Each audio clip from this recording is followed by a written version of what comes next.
here at hand. Look at Bessie right down there. Look at that head. Look at that shoulders. Look at the flanks there. Now, come on. Do I hear 35? 35. Where's your sporting blood, gentlemen? What are you going to bid? Are you going to bid 35? Do I hear 35? Now, come on. Are you all through at $30 with 4.5 gallons of rich milk per day?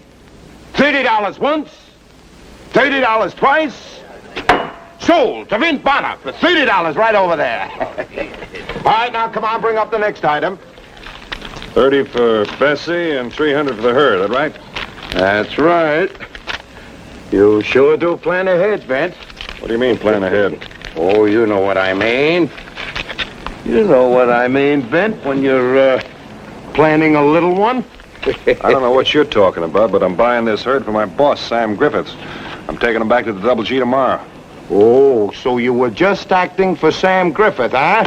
Of course I was. Now, Vint, look, I've known you a long time. There's no need to keep things secret. When a man's time comes, it just comes, doesn't it? What do you mean, when a man's time comes? Oh, you don't have to fool me. Now, come on. Congratulations, Vint. Come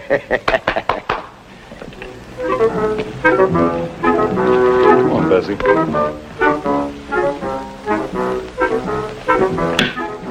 Hear the news, Jonah? Yeah, Vint Bonner finally got a hook. What are you talking about? Just a minute, mister, till I make this move.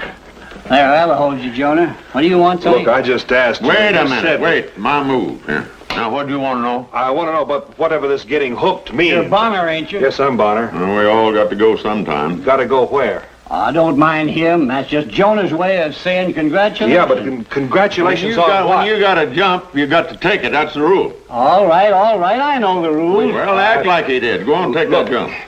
Wait just a minute. I want to know about this getting hooked. Just like Grant took Richmond.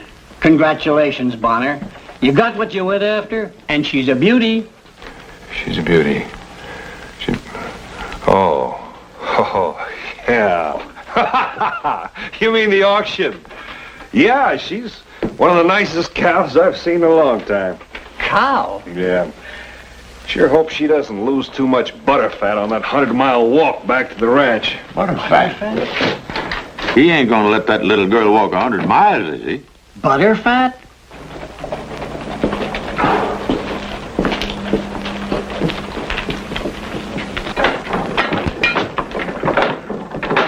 Hello there, Quint. Hello, Bonner. If you're here about a news item, you're too late for this week's paper. I'm not interested in any news item. I just dropped by to say hello and maybe pick up my mail if I've got any. There's nothing here. Some letters went out for you in the post this morning.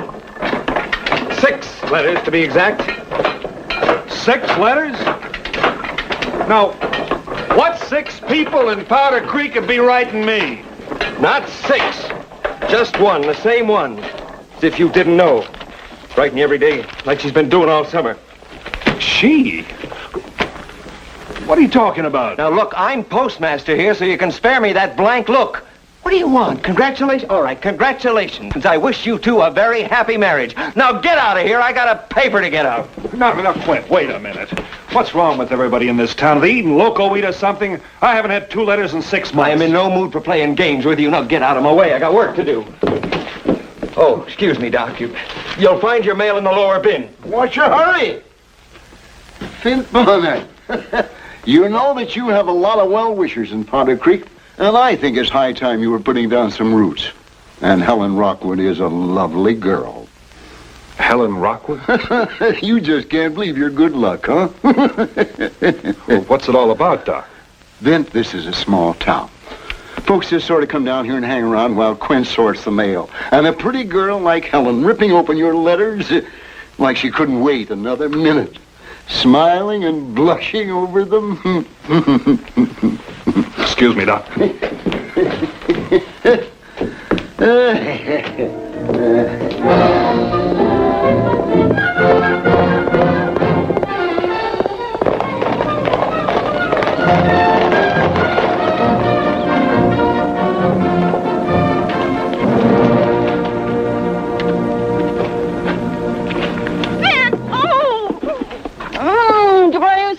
Glad to see you. Somebody might see us. Oh, darling, who cares? I care for one. You've got it right. Well, You've got it right. He? Oh, Vent, I honestly think you're embarrassed. Yeah, well, I'm embarrassed. I'm plenty embarrassed. Now, look, Helen, everybody that knows me knows I'm a loner. What's a loner? Well, a loner's a fellow who goes his own way alone. Well, not that I haven't thought of being married sometime, but not now, and not on the strength of some letters that I didn't write. Oh, don't be shy, darling. They were such wonderful letters. I got 3 of them just this morning. That's what I was doing when you wrote up. Yeah, well, what, writing letters? Oh, no, reading yours. And rereading them and learning them by heart. Yeah.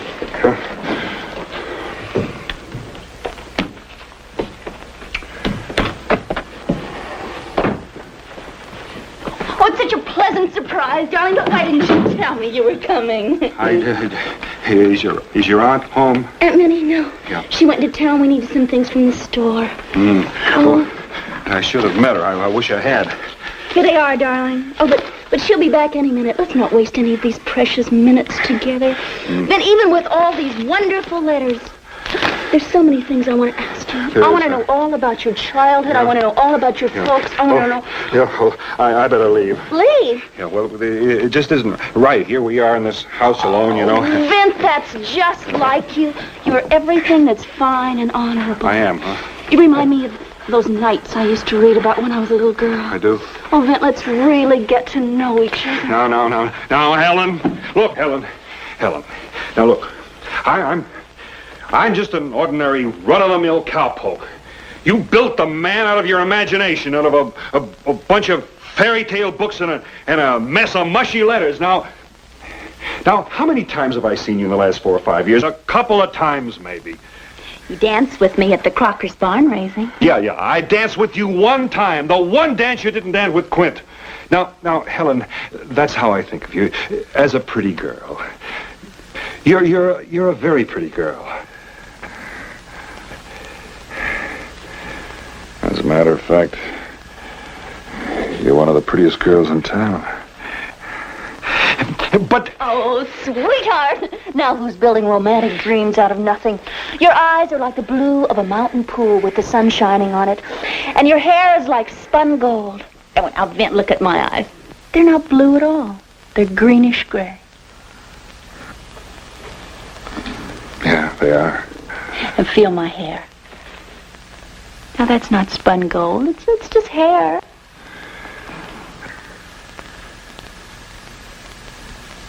Yeah, it is, isn't it?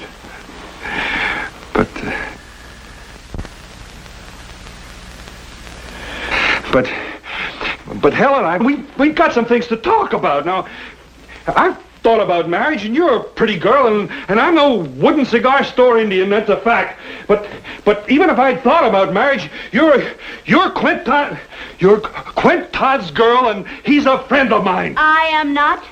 Well, you two were always together. Oh, Vent, I was a child when Quint first started calling on me. I mean, he's nice enough looking, and he's intelligent. Well, he's just a prince, that's all. He's one of the nicest fellas I ever saw, that's all. Oh, he's not my prince. You are. Oh. Helen. Look, Helen. Now, your Aunt Minnie raised you. She ought to know you. She ought to know you very well. And she's on Quint's side, isn't she? Well, she did say that I was taking your letters a little too seriously. But now, Vent, Aunt Minnie's a very sweet person, but, well, she doesn't know anything about men at all. I mean, for 5 years, Quint has been taking me to hay rides and church socials and barn dances and things, just because he didn't have anybody else to take. And never once did he say anything like you said in your last letter. Oh, say it to me now, darling. I want to hear it in your own voice. Listen, will you forget those letters? I'm still talking about old Quint. Now, I saw him this morning. He put every cent he had into that newspaper he's got. Every cent his father left him. I saw him ink up to his elbows, working like a dog. Now, a man can have a lot of poetry inside him, but he just hasn't got a chance to say it. You said them. He didn't, but you did. Your waist is so small a man could span it with one hand. Oh, now, Vent, look at my waist. It's small, but it isn't that small. Helen, I'm going back to town. Maybe I'll run into your aunt along the way. I hope I do. Because I've got something to say to her. Oh, I can answer for her. The answer is yes. You keep talking about those letters. Get me a paper and pen. I want to write you something. Don't write it. Say it. Oh, you don't even have to say it. Get 'em? Oh, funny Vint. Masterful Vint. All right. I'll get them. But first... Oh! Oh! Darling, are you all right? I'm all right. Vint Bonner. I heard in town you were here, but...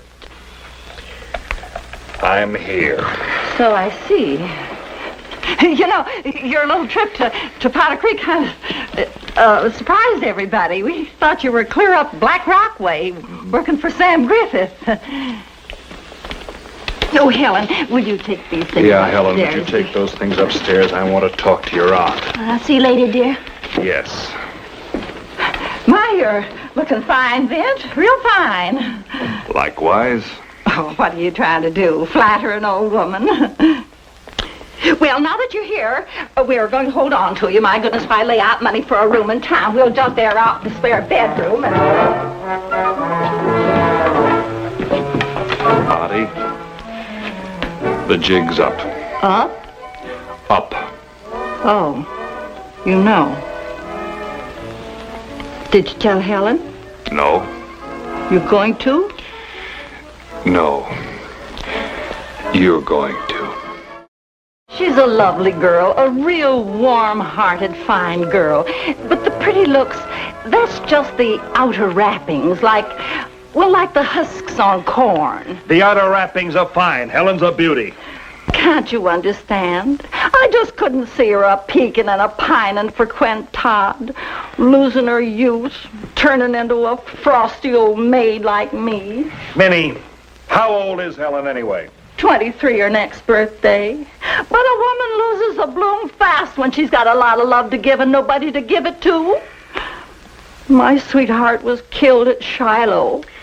There are plenty of marriage-minded men around, and she could have her pick of the lot up. But it's not just any marriage I want for her, Vint. It's a happy marriage. Well, I want a man for Helen who'll be... Well, the fact is, Quint Todd's right for her. That's all I aim to do. Bring Quint to the boiling point, as it were. Well, that's fine. That's just fine. But did you have to fry me on a hot griddle to do it? Well, first off, Vint, I never knew you were coming to Powder Creek. Oh. Leastways, not until Quint and Helen were safely married. Well, I'm in Powder Creek, and I'm in trouble. Minnie, how in the world did you ever figure this scheme out in the first place? You know, it really wasn't too difficult. I've got a sister living over to Black Rock, right near the Double G. She's the postmistress. Well, anyway, she'd mail Helen's letters to you, back to me. And then I've got it. Well, you must see that Helen's got to be told. And right now. Oh, I suppose so. You suppose so? Well, I know it. Only what? Well, Quint showed signs of being shook up by those letters. Well, Quint's got company. I'm a little shook up myself. You know, I wouldn't be surprised, but the sight of the two of you together might be just the thing that would... Minnie. No? No. Not even for the little while you're in town? Not even for 10 minutes. Oh, all right, Vint. I'll tell Helen the whole truth. But it'll be a terrible blow to her. Oh, nonsense, Minnie. She doesn't even know me. That paper-writing, cologne-smelling doll you invented, a real man could take his place in her dreams just like that. Well, must I tell everybody in town? Does Quint have to know, too? Well, just keep it among the three of us. But everybody's expecting a wedding, and with you showing up Well, in Powder cheer Creek... up. I'm leaving tomorrow.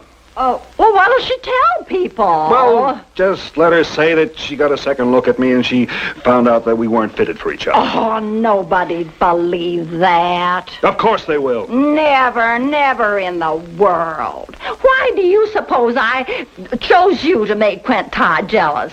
You're a fine figure of a man, Vint Bonner. Well, a great catch. Well, that's fine. You just tell Helen and I'll be on my way. Well, aren't you even going to say goodbye to her? No, Minnie. It's much better this way. Well, no hard feelings. No. No hard feelings. Goodbye. Goodbye, Vint.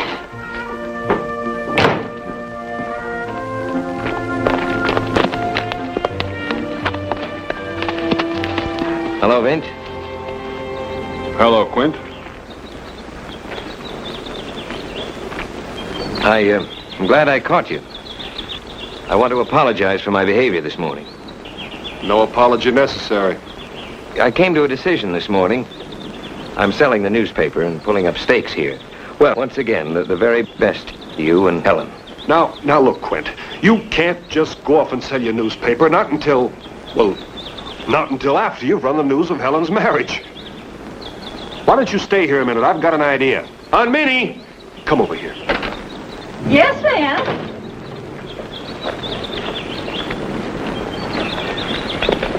Have you talked to Helen yet? No, not yet. Good, I've got a better idea. Look, I have to go to town about an hour on business. I'll be back. In the meantime, why don't you pack us a lunch while my fiancé entertains Quint here? Picnic lunch? I'd be glad to. Sure, I thought the three of us, Quint and I and Helen, would go up to Willow Glen, have a little picnic. Vint, that's very nice. You don't want me tagging along. Oh, sure I do. But you just got here. You and Helen haven't seen each other for a year. Oh, we've got a lot of time to talk about things. A lot of time. Well, hello, Quint. Hello, Helen. Helen, Aunt Minnie's going to fix us up a picnic lunch. We're going to ride out to Willow Glen. Just the three of us. The three of us. Sure. You and me and old Quint here. He wants to write something about the wedding, so I thought he might as well come along and work it out. Oh, well, Vint, I could write the story up and give it to Quint later once we've made all our plans. Now, you listen to me, you cute little heifer. We're getting married tomorrow. Quick and easy. Tomorrow? Sam wants me back at the ranch at the end of the week. But I don't know if I'll go fix the lunch. Now, look, I've got to go to town about something. Now, tell you what. I'll meet you two at Willow Glen in exactly 2 hours. How's that? Oh, but I don't know if that would look right. Now, save it, will you, honey bunch? I'm late now.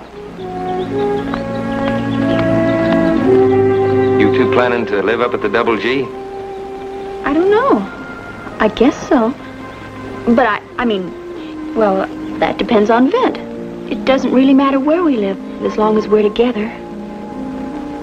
Well, excuse me, Quint. I'd better go help Aunt Minnie with the lunch.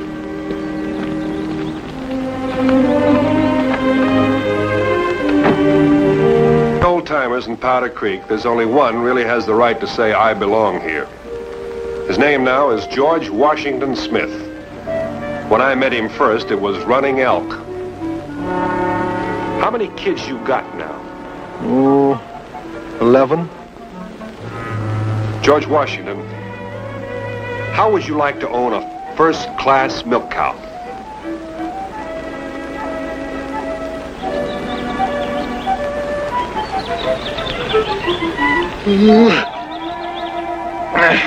Always get sleepy right after I eat. Lose my appetite, too. What time is it? 10 minutes later than the last time you asked me. Oh. Well, like I was saying, they don't have any accommodations for married folks out the Double G, so I guess she'll have to stay with her Aunt Minnie a while longer. Well, wouldn't Mr. Griffith let you build a cabin for us? Nope. You know, you are the cutest little heifer. Vint, don't call me that. Helen likes that highfalutin talk like hair like spun gold. Well, don't you worry, honey. When I get back to the ranch, I'll write you letters just full of that high-class talk. But a cowboy that's got a wife to worry about just ain't worth his salt. Bonner, if that's the way you feel about it, why are you getting married? Well, just love this little heifer. Can't live without her. Well, if you love her, you got a funny way of showing it. You're not even ready to make a home for her. Before I felt I had the right to ask a girl to marry me, well, Helen deserves the best. She deserves a nice home and she ought never to have to scrimp or worry about money. Money and the things that money can buy are not important to a girl like me. I guess you just don't understand anything at all about me, do you, Quint? I don't. Well, I know your hair isn't spun gold. Oh, it isn't. It certainly is not. Gold is hard and cold and dead. And your hair is... It's like the feathers on a bird. On a beautiful yellow bird.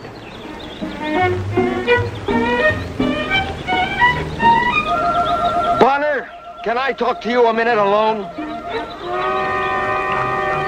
It's funny. I was just going to say the same thing to you. I'll be back in a minute. You cute little heifer.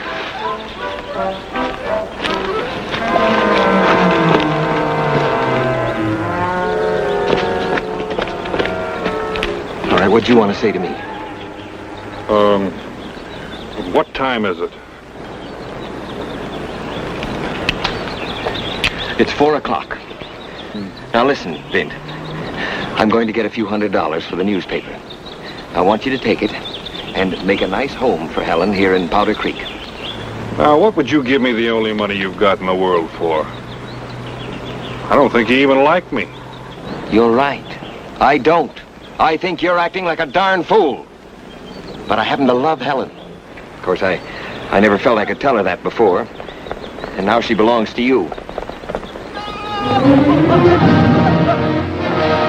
Will you listen to me, you big bonehead, when I'm talking to you?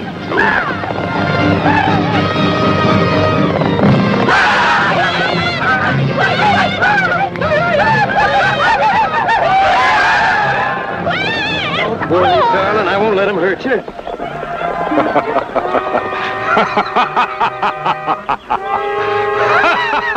Will you stop braying like a jackass? Come here and take care of Helen. I'll see if I can hold him off. Hold it. That's only George Washington Smith and his family. George Washington Smith? They're having a big celebration out on the reservation. I ran into him in town.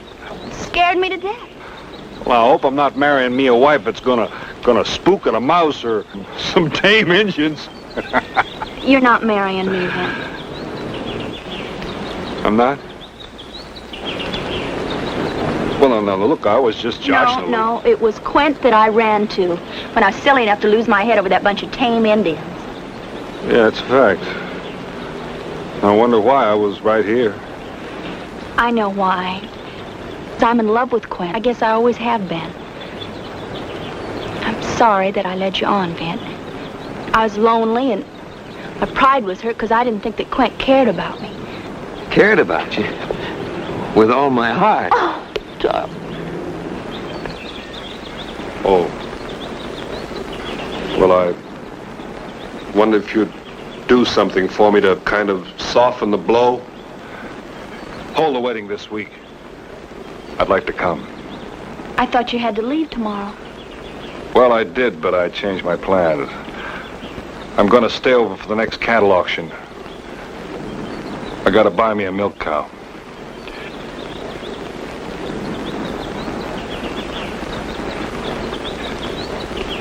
Much obliged.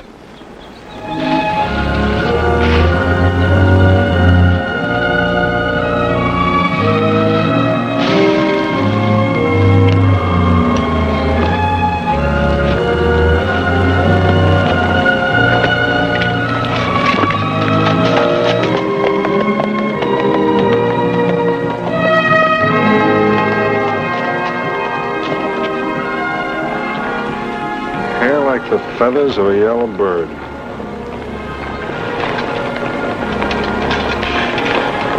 Wasn't that?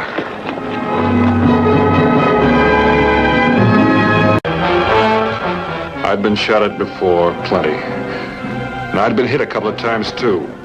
But it's not something you get used to.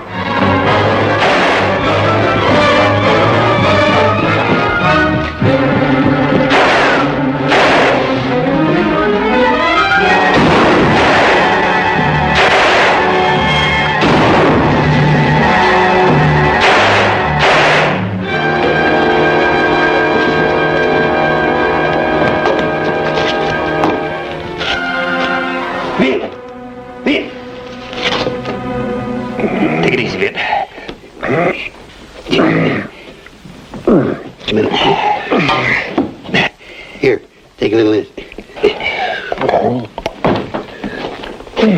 Take it easy. There we are.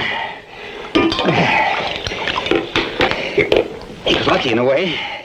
Just missed his gizzard and lights. Didn't break any bones either. He's lost considerable blood, but I expect he'll make that up. First bank I put my money in gets robbed. It's your bank, too. Better get him to bed now and get somebody to watch him. Where am I going to put him to bed? Over at the hotel where you live is as good a place as any. If I can't find anybody to nurse him, you'll probably have to do it yourself. Well, if it takes that to get him well, I'll do it. I just hope I'm lucky enough to meet up with Jesse Drake sometime. I don't mind so much losing the $300, though it took me a year to save it. But I just don't relish getting shot twice by the same man. Don't go getting yourself upset, Vince. You know the doctor said for you to keep quiet. Don't get yourself upset. What else can I do? I'm lying in bed here with 2 holes in me. How long did he say it'd take me to heal up? He said it'd take a good 3 weeks or a month. 3 weeks or a month while I'm lying in bed and he's gallivanting around on my money. Well... Get your foot over it. How much did you lose? Oh, about $150. $150, is that all? Yeah, I had about that much in the cash drawer. I had most of the bank's money stashed under a floorboard near the old safe. What? Well, you see, I never believed much in banks before I got to be a banker. Just fine. So most of the money he got was mine. Don't worry, Vint. I'll make it up to you. Make it up to me nothing. Just tell a doctor to get me well so I can find that Jesse Drake and make it up for myself. Come in. I was told I could find Mr. Bonner here. Well, I'm Mr. Bonner, ma'am. What can I do for you? Oh, you poor boy. What happened to you? Well, I got shot. Who are you? Your Aunt Emma. Emma Bonner Bancroft. You really are my Aunt Emma, aren't you? Sure I am. Well, how's Uncle Joe? Oh, he died about 15 years ago. Then my youngest daughter got married last year. She wasn't quite 23. I thought she'd never get married. Married a railroad man. I got my tickets half rate. Couldn't. Well, Aunt Emma, this is Ethan Greenfield. He's a friend of mine. Pleased to know you, sir. And then you know what happened, Vint? I just remembered about you. Here you were, all alone in the world, with nobody to take care of you. So I thought, I'll just go take care of him myself. And it looks to me I was none too soon, because here you are, flat on your back, with no more sense than to let yourself get shot. Look, Aunt Emma, I didn't let myself get shot. You see, the Drake brothers tried to rob Ethan's bank here. And You mean to tell me my nephew got shot protecting your bank? And what were you doing? Miss Bancroft, it wasn't no fault of mine. Well, you see, these Drake brothers... He's right, Aunt Emma. You see, if it hadn't have been for him coming up with a double-barrel shotgun, I'd be in worse shape than I am now. Yeah, well, Vince, it looks like I can leave you in good hands now and get back to mine in the bank. And, oh, by the way, Miss Bancroft, where are you going to live? Well, now, I just didn't plan that far. Well, now, I have a nice little house out here in the edge of town I took in on a trade last month. I'd be glad for you and Vint to use it until he gets better. Well, that's mighty nice of you, Mr. Greenfield. Don't you think so, nephew? Well, yes, ma'am, I guess so. Yeah, well, that's fine. Well, I'll be saying goodbye. Goodbye, Miss Bancroft. Goodbye, Mr. Greenfield. Well, now, isn't that nice? I've got me someone to take care of. We've got a place to live, and everything's going to be fine. Just fine.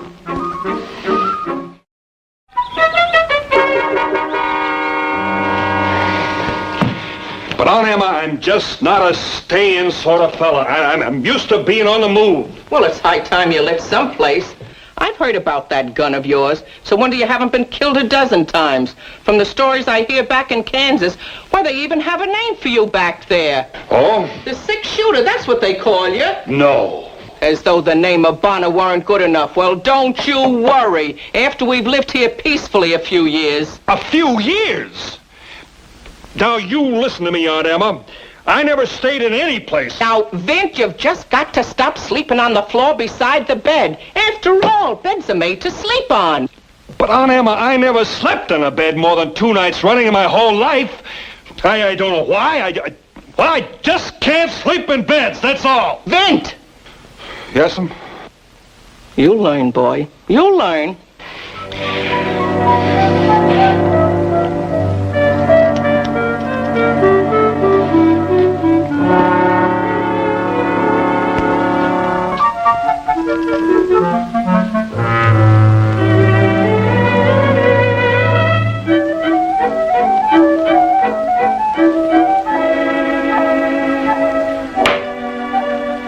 Now, nephew, why don't you put that gun away?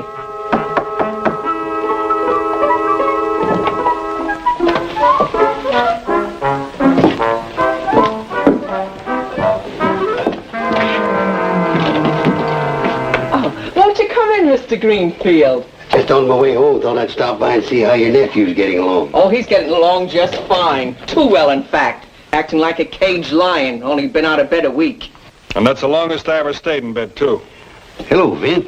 Howdy, Ethan. How are things at the bank? Oh, just the same. Business as usual. Say, the sheriff ever got a lead on the Drake brothers? Not a sign. He lost track of them about a mile out of town. Sheriff can't figure it out. Vin, how'd you like to take a little walk with me? The fresh air do you good. That's fine. I like that very much. I think it best to be stay in. Now, listen, Aunt Emma. I'm no boy to be wrapped up in cotton batting. Oh, he's a big boy now, Miss Bancroft. None of you men ever get to be big boys. But I'll go get your coat out and see that you bundle up. Yes, ma'am.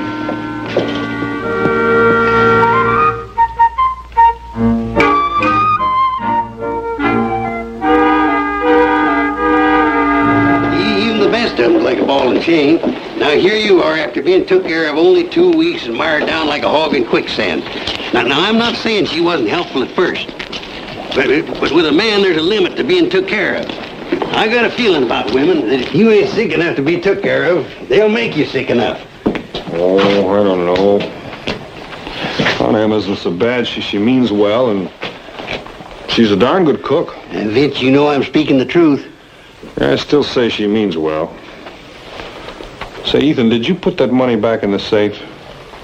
Oh, well, I've been kind of putting it off. Since it was only robbed 2 weeks ago, I didn't think there's any hurry. Ethan, you're a responsible banker, and a responsible banker doesn't leave money under the floor of the bank. Now, why don't you do something about it right now? Oh, come on. Well, all right, come on inside.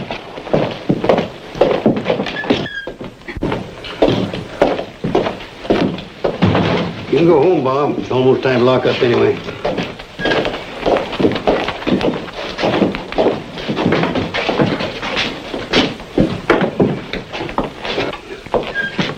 Where is it? Stand on it. Huh? Stand on it. Probably just safe here it would be in that old tin can. So that's where the old goat put the money.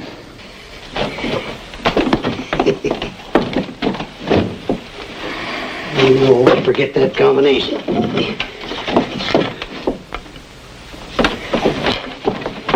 His left 3, right 42.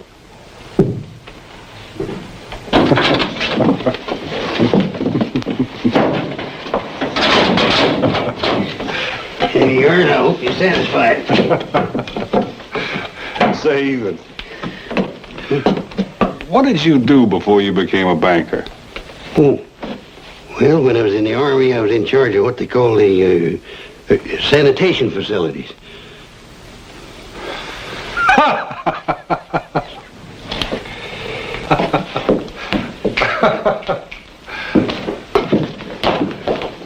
Who would have figured it was right under our noses all the time?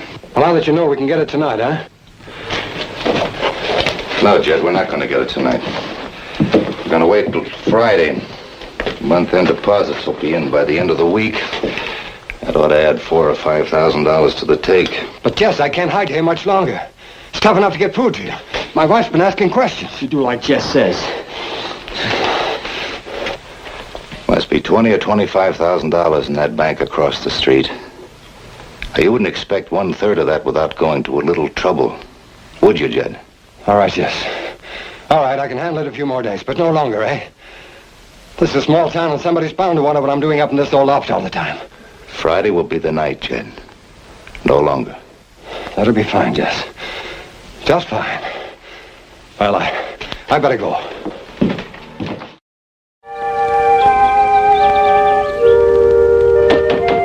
Vince! It's time to get up!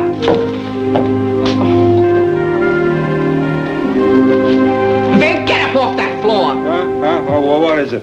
It's time to get up when your breakfast is ready. I told you a dozen times not to sleep on that floor. What do you think beds are made for? But, Aunt Emma, I like sleeping on the floor. But it's not civilized, and you're liable to catch cold. If other people can sleep on a bed, then so can you. Aunt Emma, look, I'm a grown man, and I'm a little set in my ways, so stop telling me what to do. Oh, don't cry, Aunt Emma. Look, I'm sorry. I appreciate the way you've taken care of me and everything, but I'm a little naturally a little grumpy in the morning, so dry those eyes, will you? Your breakfast is all ready. I'll be right out, Emma. I'll be right out. And I'll be right out.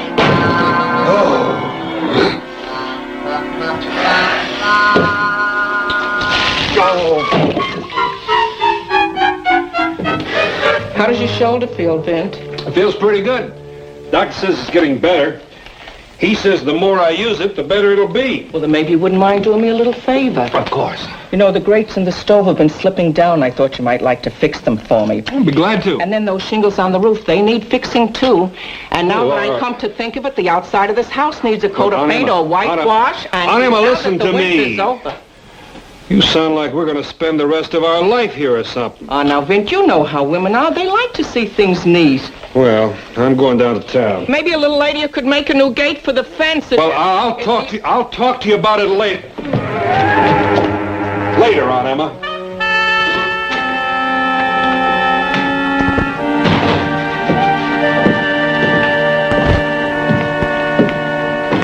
Morning, Ethan. Morning. Don't tell me you're eating cold beans for breakfast. They're good and nourishing. Say that they're cheap. Well, all I can say is it's nothing like I had for breakfast. I had a fresh slice of ham, good and hot, with the fat browned on the edges, just the way I like it. So tender you could cut it with a fork.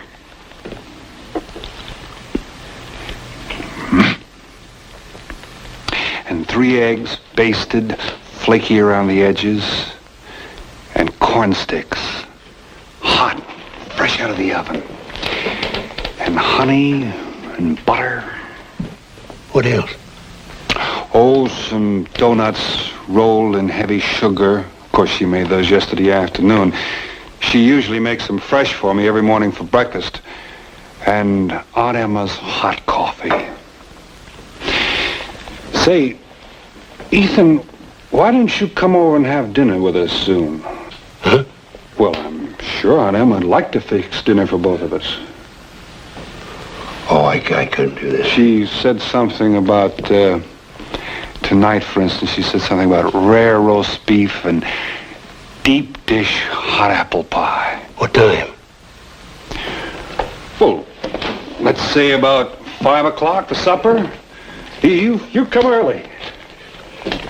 Finish your breakfast.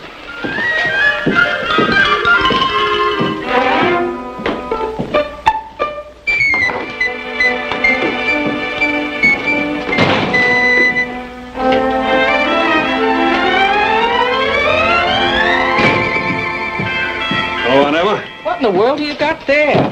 Well, I thought it might help out if I'd pick up a few things for dinner. Well, you got everything we need. Well, tell the truth, I went by to see Ethan. And I got to thinking about how he saved my life and how I just never would be able to repay him. Nasty old bachelor. Oh, but Aunt Emma, he's not that way at all. Not at all. It's just that nobody ever took the trouble to understand him. Just think of it. An old soldier, having held high position in the army, turned loose after the war, to make his way all over again, even though he wasn't young, uncared for, unloved. Do you know what he was doing this morning when I was at the bank? I hate to tell you, but he was eating cold beans out of a can for breakfast. Well, that was kind of foolish. He could have had some breakfast at the hotel. But, Aunt Emma, he's a responsible banker. He has the interest of his depositors at heart.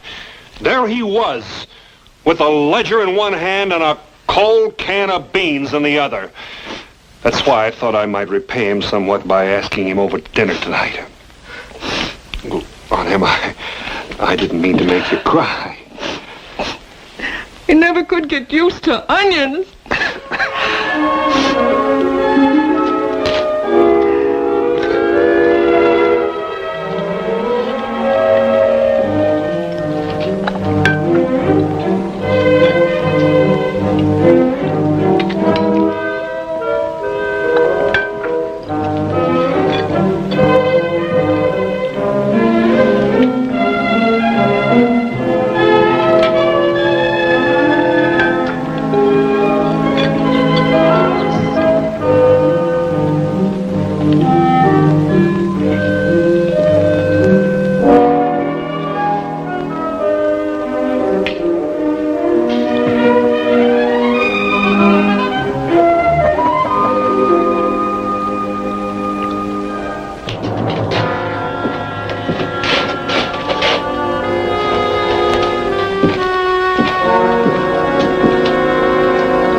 Here's the key I got for you.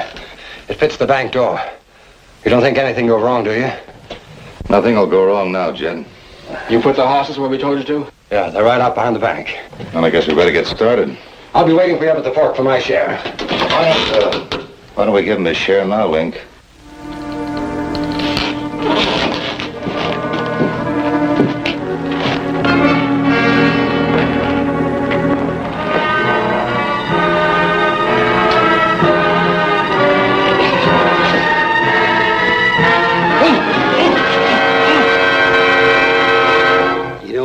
Another notch in my belt. Fine cook, isn't she? Yeah. Ethan, I've been wanting to talk to you. Go right ahead, man. Go right ahead. Well, you see, Aunt Emma's my next of kin, and she's my responsibility. Mm-hmm. What I'm getting at is, what are your intentions? What? Well, your intentions toward Aunt Emma. Oh, see what you're driving at. You got nothing to worry about, Vince. I haven't? Oh, I'm really fond of Aunt Emma, and it's not just her cooking, too. Under other circumstances, I might even ask her to marry me. You might? Well, Ethan, what are the circumstances? Well, Vince, you're a friend of mine. Sure. Maybe my best friend. I'd be the last man in the world to cause you any misery. But now that you've found a nice home for yourself, I just couldn't break it up. No, Ethan, don't be hasty. Don't think about... Take my word for it. You can live with your Aunt Emma as long as you like. I'll come over for dinner once in a while, but I'll never interfere. But, Ethan, I want you to interfere. Huh?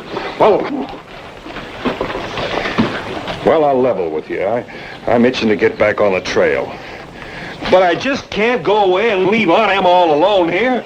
Now, Vint, I always knew you were considered sort of a fella, and this just goes to prove it, offering to give up all this. Why, no man but a fool would walk away from Aunt Emma's cooking, and you're no fool. Now, Ethan, you're gonna marry Aunt Emma. Well, it's not in there. But you saw him put it there, Jess. You sure it's not in the floorboard?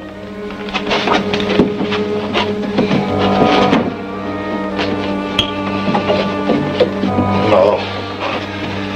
I wonder where the old fool hid it this time. Take a look back there.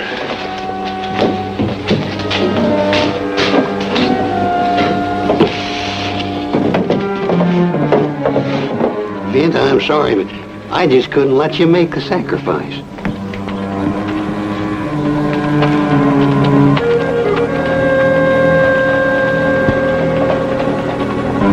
There's supposed to be someone in your bank? No, there sure isn't. You're not wearing a gun, you better stay here. Or better than that, go get the sheriff.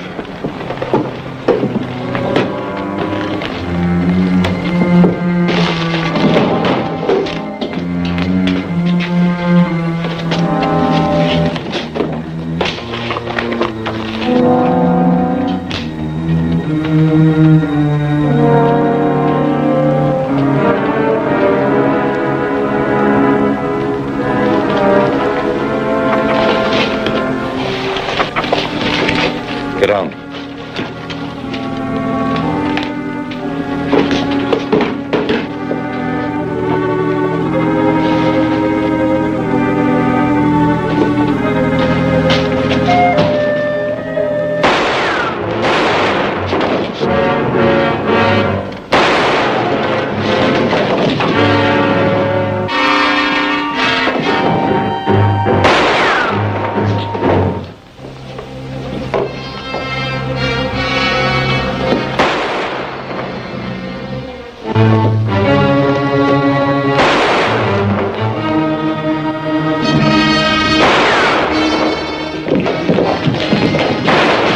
Wait outside. Who's ever in there has to come through that front door. You can wait out here, but Vince in there. Ethan!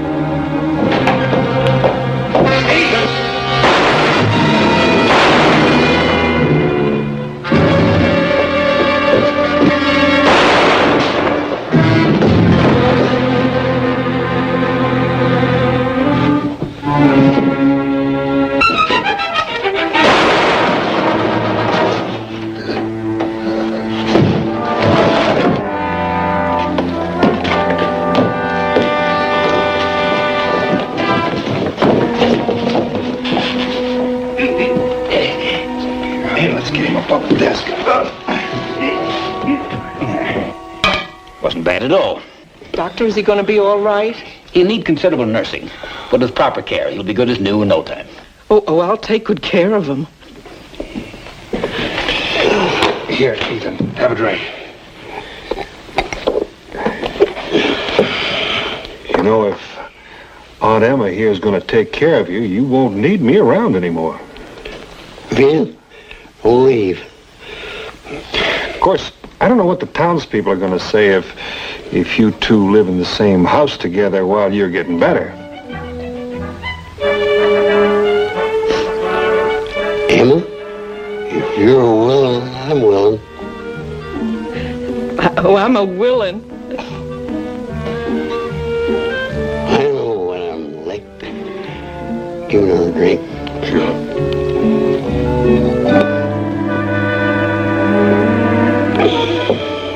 Say, Ethan, where did you put the money this time? It's in the shoebox on top of my desk. Never believed in banks anyway.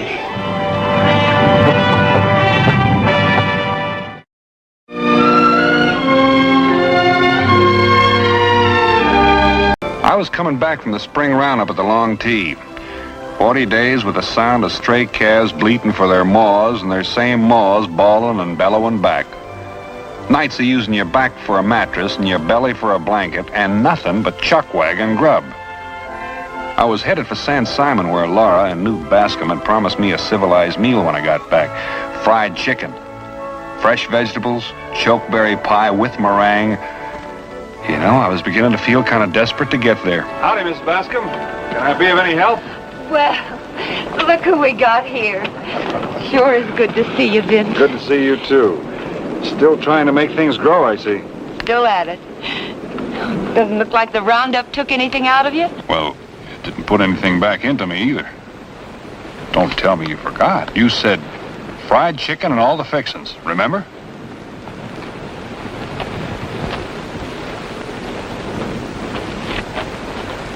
Something wrong, Mrs. Bascom? You're always welcome at our table, Vin. You know that. But I'm afraid the change that's come over Newt wouldn't make it very pleasant for you. Change? He's not the same man. What happened to him? Paul, our son, went to Silver City on some business for his father. A month ago, he was killed in the streets by a brawling cowboy on a spree. It was an accident. A stray bullet. I wish I knew what to say, ma'am. Out here, you've struggled to make something take roots and grow. But the land's against you. There's wind and drought, floods.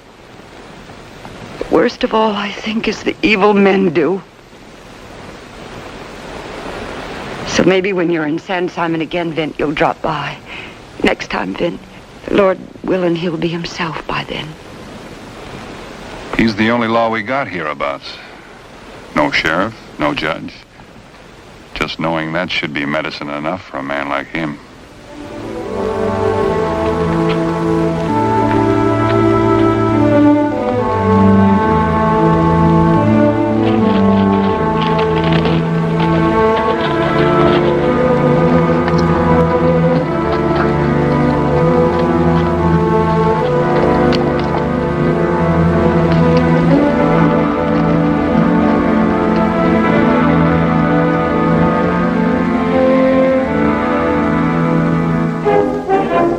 The only place in town that served food, if you could call it that, was the Lucky Dollar Saloon.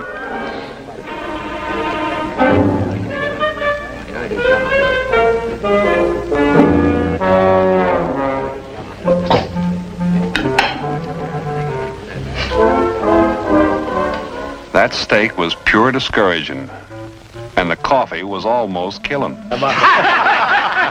That was a good one. Come on, give us another one, will you? Come on, Dad. We got another funny one. Wait a minute. What's the matter with you, boy? Don't you know how to laugh?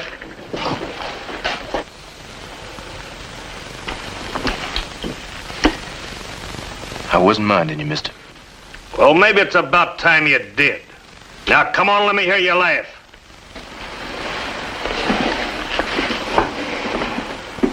Brother Todd's talking to you, Sonny. When one of us cottomans pays a compliment like that, folks always shows proper respect. Go on, Todd, make him laugh. Let's hear him laugh. I'm waiting, boy. Come on now, let me hear you laugh.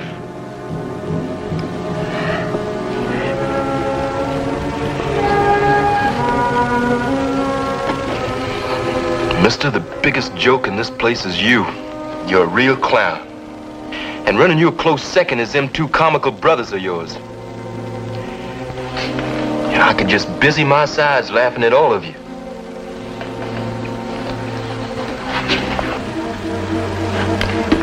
But I'm not horning for trouble.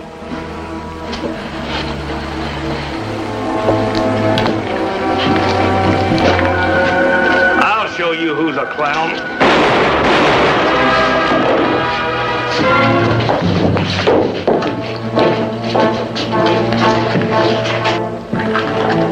Hold it, Ben. You stay out of this, Bonner. Ben, Todd's dead. Hand me the gun real easy.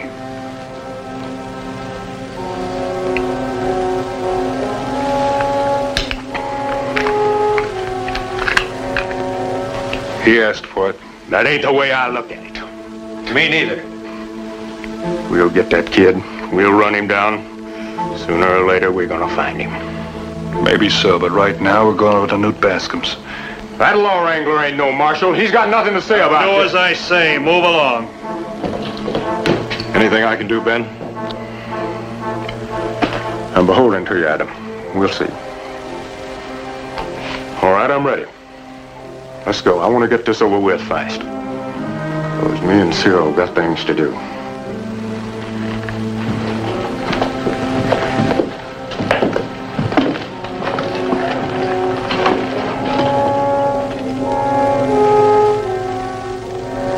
What'd you expect me to do, Vint?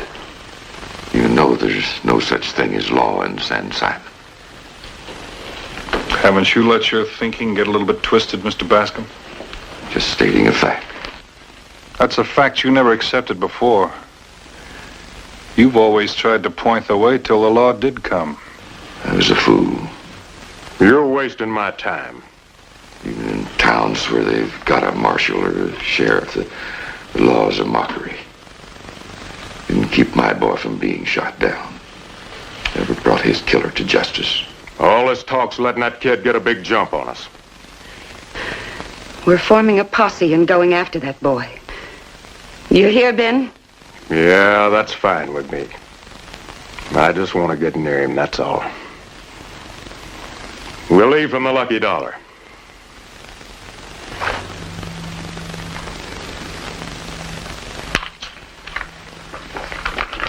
Just don't take too long about it.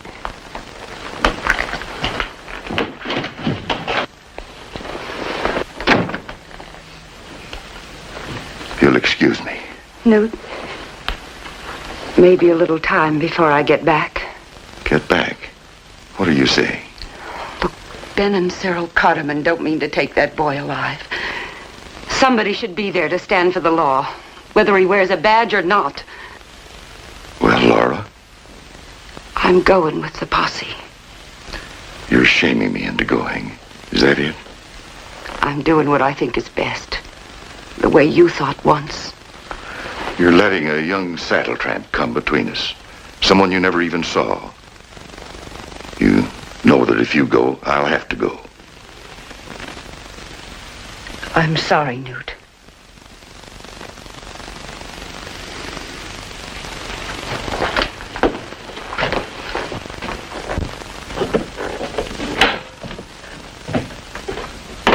I want to thank you, Vin, for bringing Ben Cotterman over here.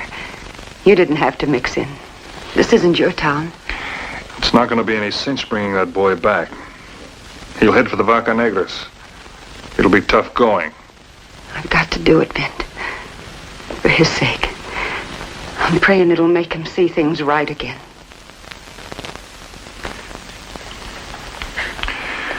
I'll get the horses ready. We'll be ready when you are. We? I don't have a town, ma'am. And maybe that's all wrong. Maybe everyone should have a place they'd like to see take root and grow right.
Trying to cover his trail, counting on making the Vaca Negras and losing himself.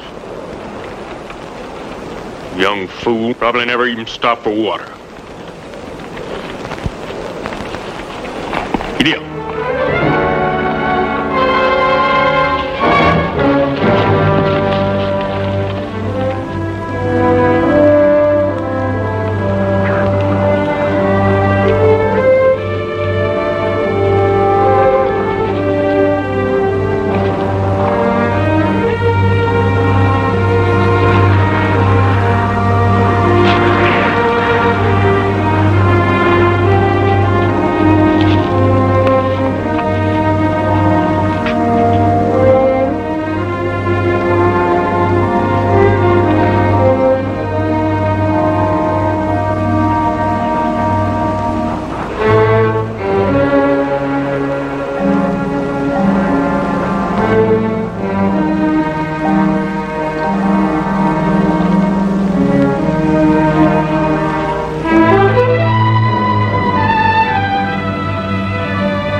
Young drifter, you know the kind. Mostly nameless. Nameless? Yeah, they call themselves Curly or Sandy, maybe Slim, get their education in bunkhouse brawls and barroom fights. And they think they have to use their gun just to stay alive. Ain't you trying awful hard to make him sound like an altar boy, Bonner? All I know is he did all he could not to be pushed into a shootout. Looks snake mean to me. I sure hope I'm right. What made you so bloodthirsty, Sam? You got me all wrong, Bonner. Onely, I'm a peaceful soul. Truly, here doing my citizen's duty just like you. And freely, wouldn't be no fun hunting a rabbity boy. No spice in it.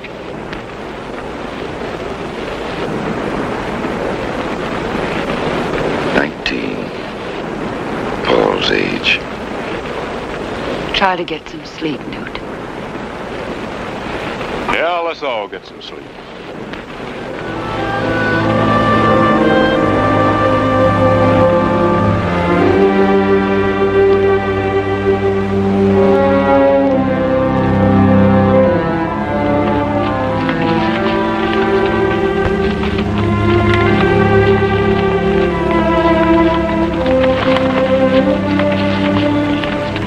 Third day in the saddle.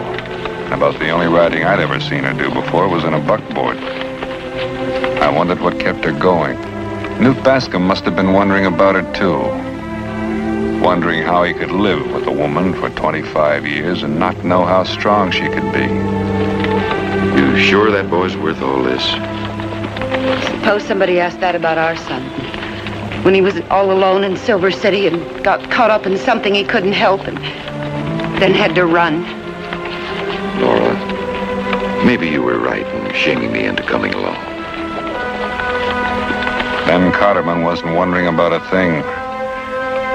He was just like an animal close to the kill.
Sport, don't let him fool you.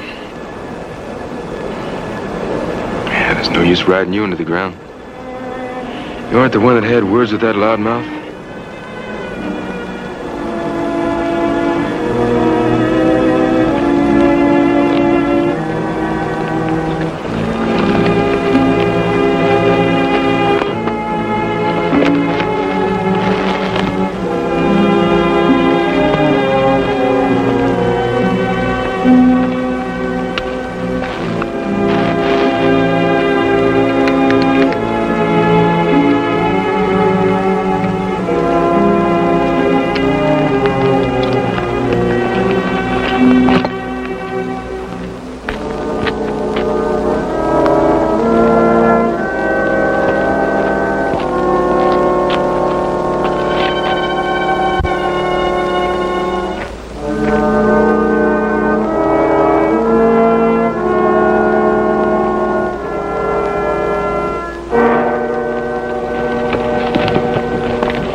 He ain't got a chance now. He can't make it on foot. He's up ahead there like a yeller dog with his tail between his legs. Would you have done that, Ben? Leave your horse and go on foot with a posse on your trail so as not to ride him to death?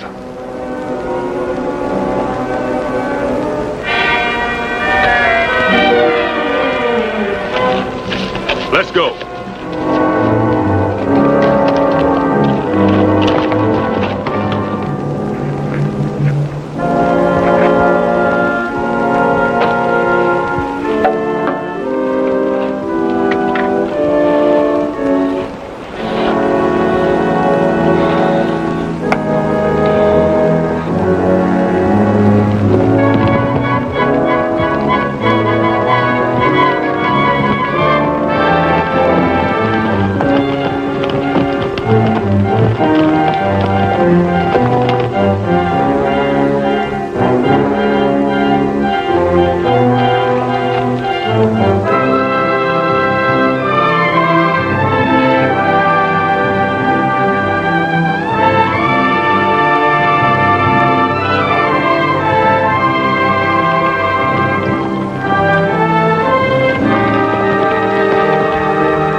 Forded up so no one can get behind him. That boy sure can shoot. It ain't going to be easy. As long as he thinks he's going to be lynched, there's going to be more bloodshed. Vid, what are you going to do?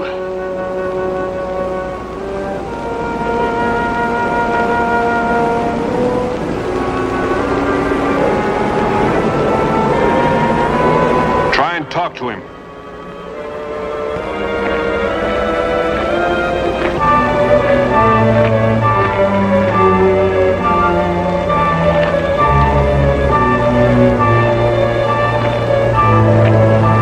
Mister. I want to talk to you, son. Go ahead and make it quick. I can promise you a fair trial with a judge from Tucson.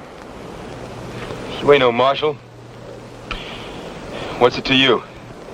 There's two fine people down there that would like to see things done the right way, the lawful way.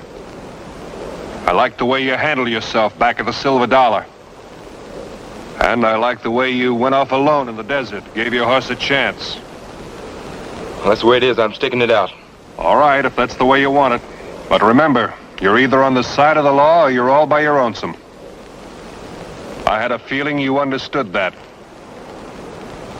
Wait. Yeah? You and the ones that want to go on back to San Simon. Just leave me a horse. You can pick mine up on the way back. I'll be along. Have I got your word on that? On my word, if I'm still alive. You know as well as I do that them cardamons ain't gonna budge.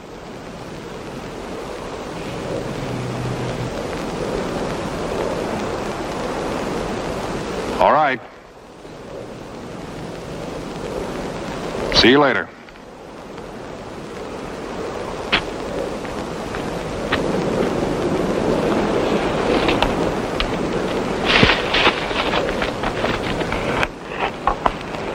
We come here to get him, and we ain't leaving till he's got you, hear? The manhunt's over, Ben. Whoever wants to stay can. I'm taking the kid's word. If that's what you think, Vint. That's what I think. Well, I didn't take him.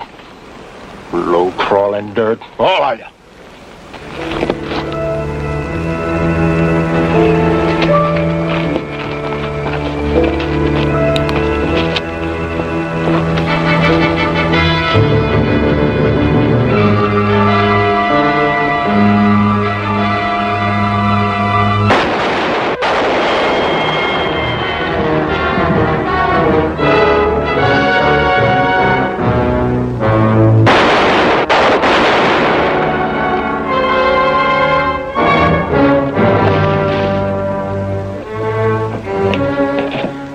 Don't just sit there. You got a gun, use it. You've been crowding me, mister. You and your brothers have been crowding me too far. Now go ahead and shoot. Please don't shoot me. Don't shoot me. You handled yourself real good.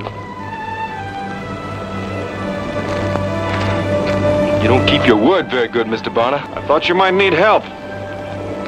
See, I was wrong. Jason here's gonna need to be put up someplace while you're waiting for that circuit judge from Tucson. After all, you haven't even got a jail. We've got a place in our house. It needs filling. Yes. Town's not bad. Sometimes things happen, that's all. Guess I just couldn't sit around and watch another innocent boy get killed. Is that all right with you, ma'am? I'd like that real well.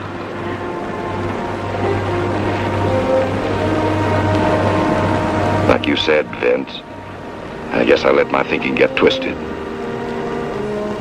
Well, the boy had a home, and the home had a boy.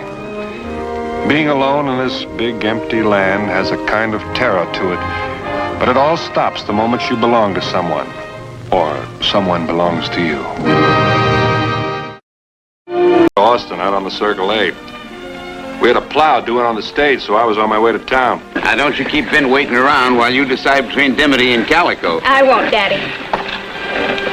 Here's a little extra so you can buy both. Thank you. Now, you take good care of her, Vin. I'll do that, sir.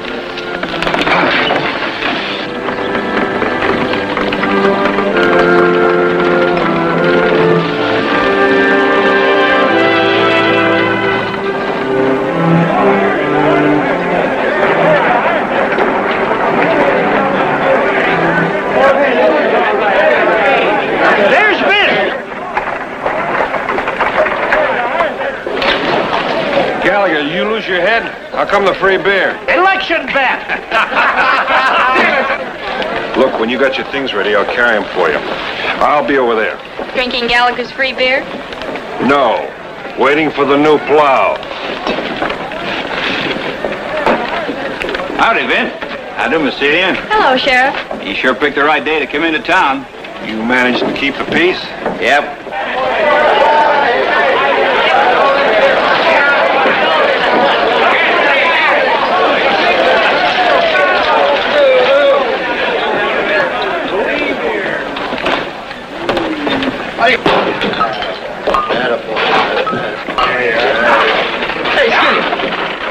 It's the hotel? Yeah. 4 bits a day in advance. Josie Collins live here? Who'd you say? Josie Collins. This where she lives? Yeah. This is where she lives, all right. She in? Well, judging from the time she was having last night, I'd say she was all in. Free beer. The boys are having a little fun. Well, there can't be too many rooms in this place. I'll find her myself. First room at the top of the stairs. Josie don't send that fresh kid packing, I'll run her out of town. And if you let him buy booze for that gin-soaked old harridan, I'll run you out of town. Josie, she'll pat him on the head and send him on his way. All right, Vint, how about that beer? Later. I gotta pick up on the plow. All right, boys, you want any more? It was lunchtime and past before Celia was through shopping, so I bought her a steak at the Cattleman's Rest next door. That was a good lunch. Thanks. I'll bet you they don't feed you that way back east. I like it better here. This is where I belong.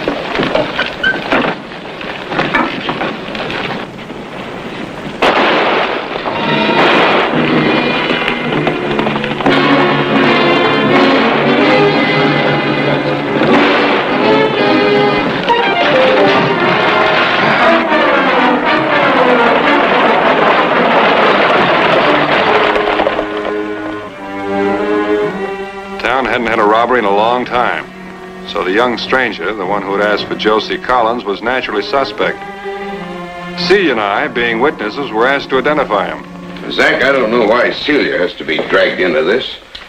Well, I'm sorry, Josiah, but we need every witness we can get. McCann says that Smith is the same height and build, all right, but that's as far as he'll go. Clint, I was counting a lot on you. You seen this kid close to when he got off the stage yesterday. Yes, I did. But I wasn't close to when the robbery happened. I couldn't say it was Smith, not in good conscience. Well, you saw how seedy he was dressed when he pulled into town yesterday. Well, last night when he showed up at Gallagher's, he had $1,000 on him. Sheriff, this Smith, where does he say he was at the time of the holdup? Claims he talked to Josie Collins for a while. And he went down the outside stairs and spent a couple hours walking. Did Josie back him up in this? Josie left town late yesterday. Went out on the return trip of the stage while we were out looking for Smith. But, Zach, the kid didn't have a horse, remember? He came in on the stage. The holdup man ran down the alley and jumped on his horse. Yes. And who gave him a horse, Sheriff, and $700 more than the bandit got in the holdup? And another thing. Would he pull a holdup and then run right into your arms? This kid might. He's got more gall than a timber wolf. You think I held up the express office, he says. All right, prove it. Well, he's right. I thought everyone was innocent until proven guilty. Celia, you're here to identify this man, if you can. Not to argue with the sheriff. All right, Zach. Come on.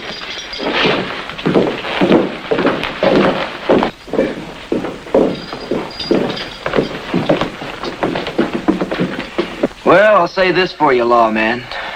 You sure try hard. Miss Austin, I'd like to have you take a look at this prisoner. Tell me if he's the man you saw run out of the express office yesterday.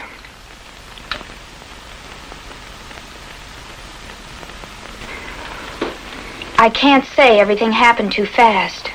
You mean you won't say this is the man? It isn't fair. If the answer has to be yes or no. No.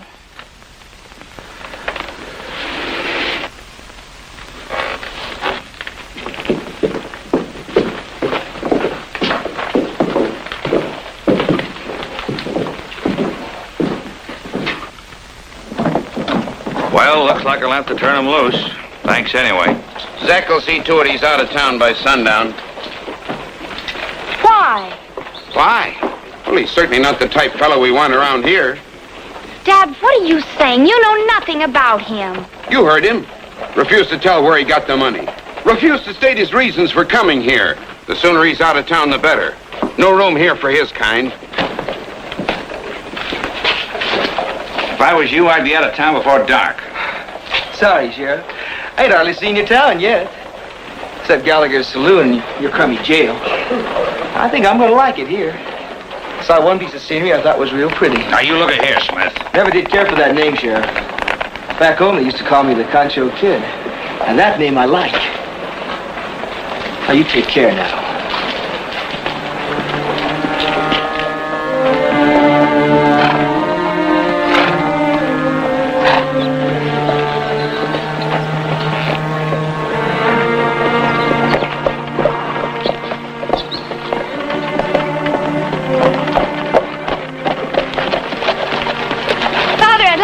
Get off my land. Now, wait a minute, Mr. Austin. Get out!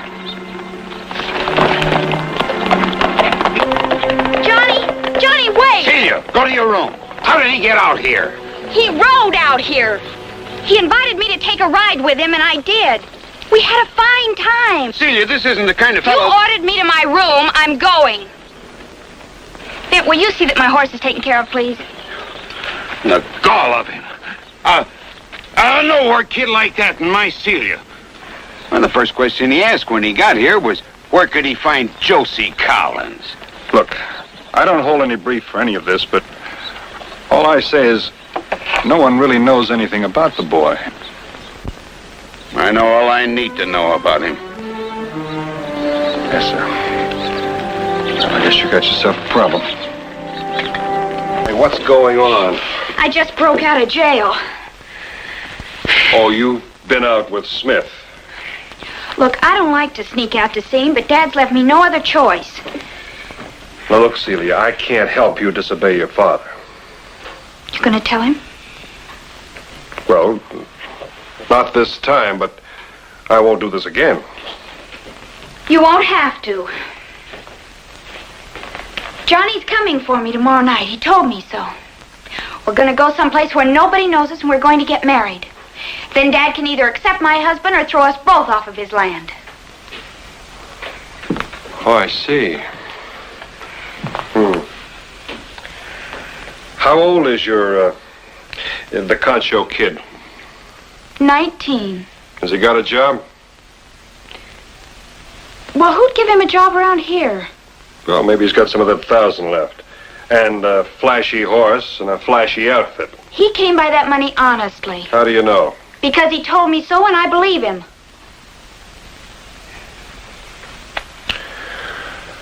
All right, Celia, you can sneak off and get married if you want to and break your father's heart.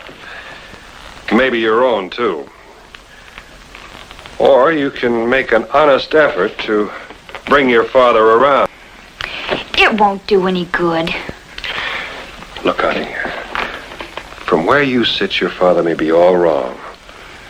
But whatever he's doing out of love for you. You say you believe in Johnny Smith. How about having some faith in your dad? All right. I'll tell Johnny we have to wait. I do love you, but I love my father, too. What Vince says is true, Johnny. We're both young. We can afford to wait a little if it means marrying with Dad's blessing. You want to please your old man. Why don't you marry Bonner? I love you, Johnny.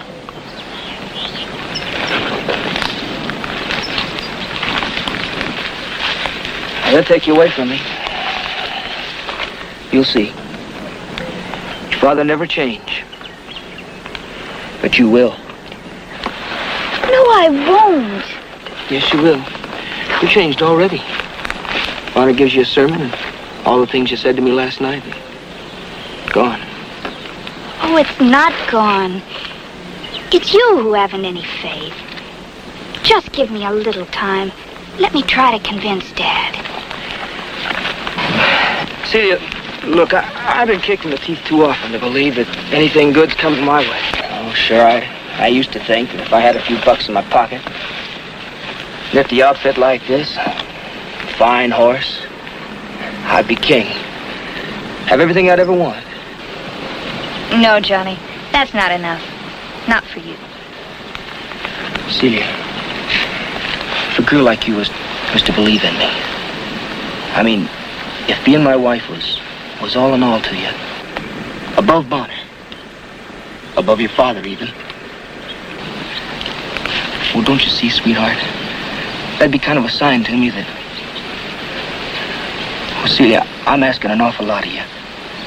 But marry me, right now, like you promised last night. I want to, Johnny, but I can't. It just wouldn't be right. Okay. I'm through begging you.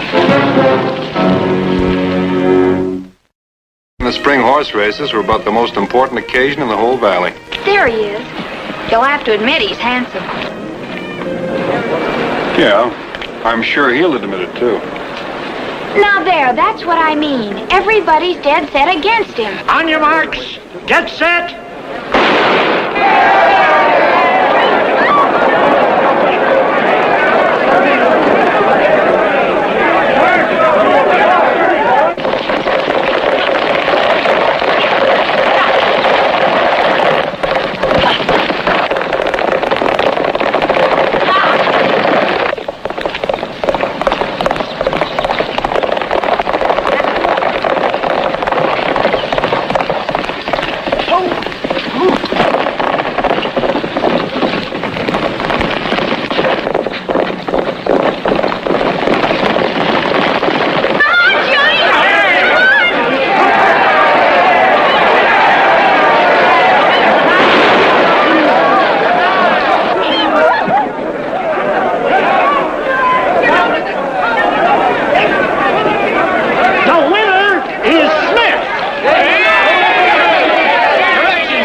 show, kid.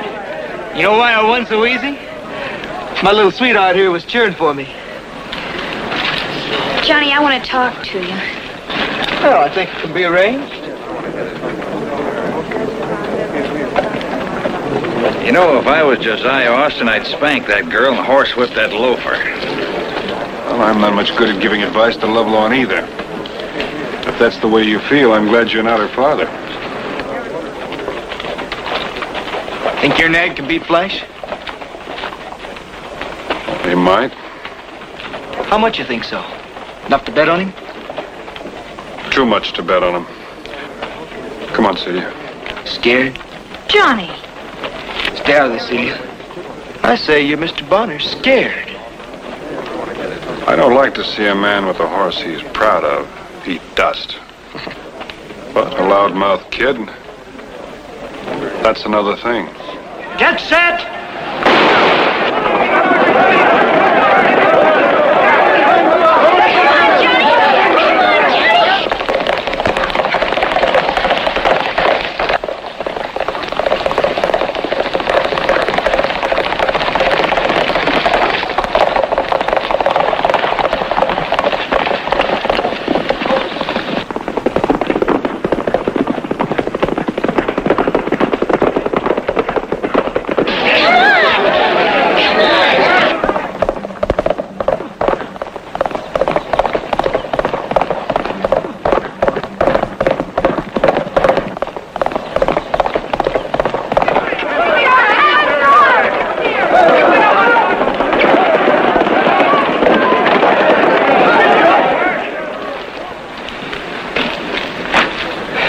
That's a lot of horse. What do you want for him? This car's not for sale. 500. I said he's not for sale. You wish you took that 500.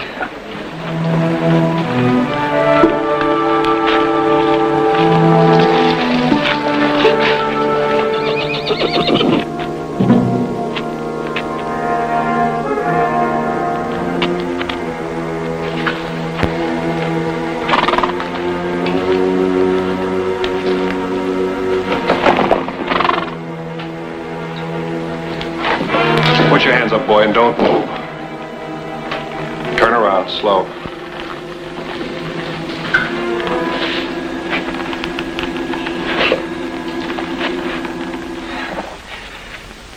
Your friend the sheriff staked out here too?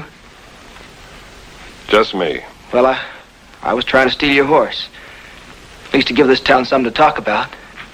Watching a hanging's more fun than most of these deadheads have had in quite a spell. Let's go. Hanging's too easy. Besides, it's over too quick. I've got some other plans for you. What? I think I'll put you to work right here at the Circle A.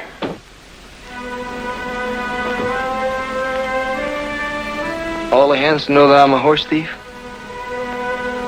See, they know it too. Nobody's gonna know about it but you and me. I'll bet. That's right, it's a bet. I'm betting you're a loudmouth with no guts. And that once Celia finds it out, she wouldn't give you the time of day.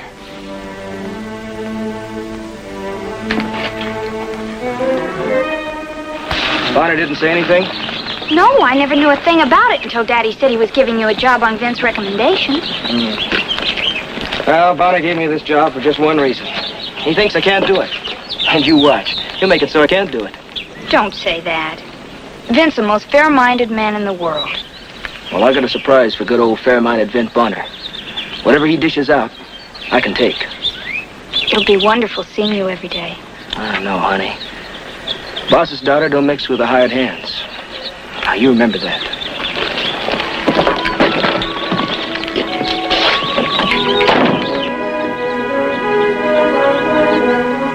After I'd tried him on everything else, I thought I'd give him a crack at our rock garden. Never knew a ranch yet that didn't have rocks to be cleared. I see you're keeping busy. Thanks. There's more rock and shale over on the south slope. You want me to clear that next? No, I got some chicken coops I want you to whitewash. Yes, sir. Let me see that hand. I'll wash him, teacher. After you finish here, go over to Jeb. Get him to put something on those blisters. Thanks, nurse.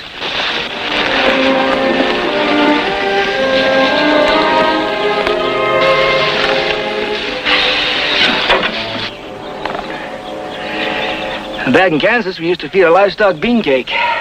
Puts weight on them fast and it's cheap. Missed out we could grow beans here. Oh, you kidding? Austin's got plenty of water on the northeast quarter section. Gravity flow. Beans practically jump out of the ground. Tell it to vent. You tell it to vent. Don't be a fool, kid. Any hand comes up with a good ID, Vent sees you get a bonus. I'll tell you what, Jeb, old boy. You can take the beans, the bonus, and Bonner. I give them to you free and clear. Smith. Thanks for the tip about the beans. Jeb's idea. The last idea Jeb had was to raise on a busted flush. It's a good idea. Why disown it? Well, I never did hold with bringing an apple to the teacher. Or beans either.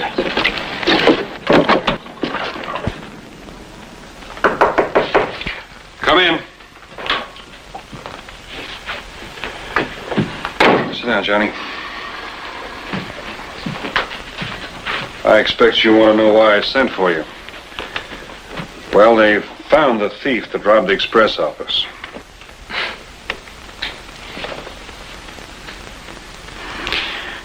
Also, we had a bet, remember? I said something about...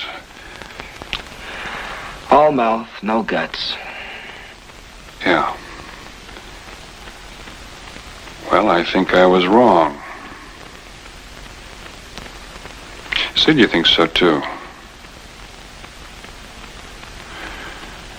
You know, there's a lot to this woman's intuition celia's And Celia's quite a little woman. Mr. Bonner, I'd like to tell you something. Go ahead. Well, first off, Josie Collins was my mother. What? Was. She's dead now. Over in Centerville, all alone, in a shack. I'm sorry, Johnny. Well, she gave me that $1,000. Sent it to me. That's how I knew I had a mother. Who she was. And where.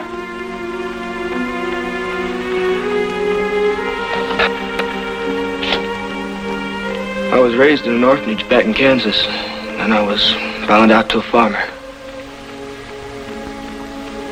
And always, I dreamed about finding my folks.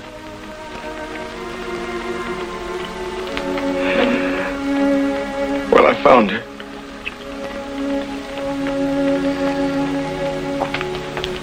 See, do you know this? No.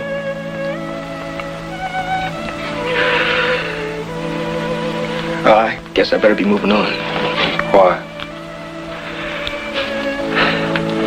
Well, I ain't got no right to see you. With my family tree, I can see that now. Johnny, that's one good thing about this part of the world. It's what you are yourself that counts.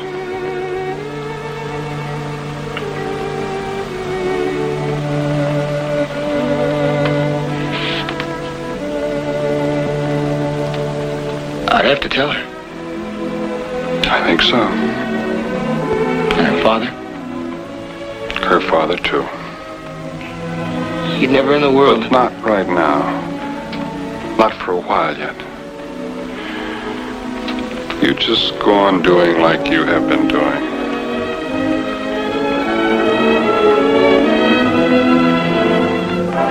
Finishing your job day by day.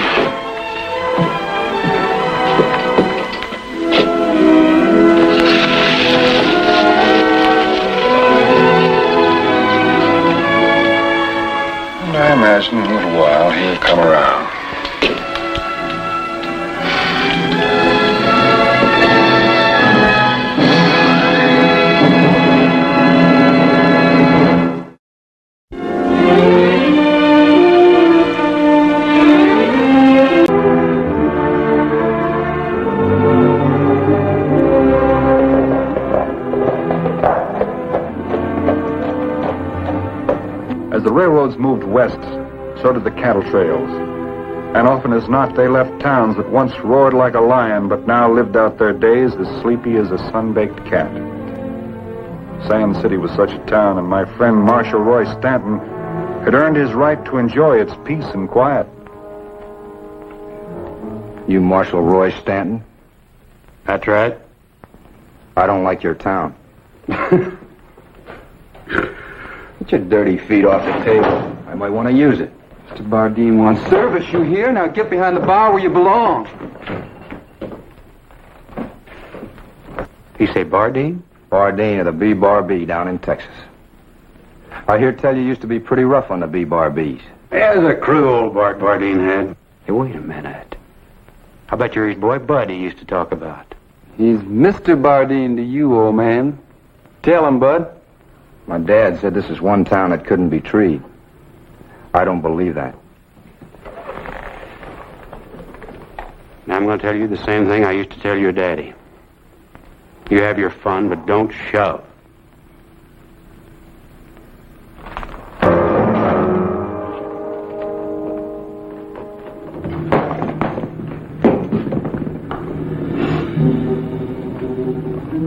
Mr. Bardeen likes good whiskey. I think Mr. Bardeen had better get it in some other town. Well, Vent Bonner. Roy, how are you? So you're the great Vent Bonner? Well, I'm Bonner. Just leave it at that. Hey, now you got you a big one, Bud. Is that right, Bonner? You a big one? Or do you just sit around with the old man there talking about how big you used to be? Son, why don't you just leave it alone? Mr. Bonner! I don't feel like leaving it alone. I feel like tearing this town apart.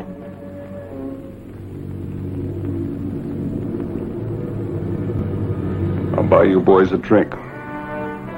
Maybe you'll feel better. I'll handle it.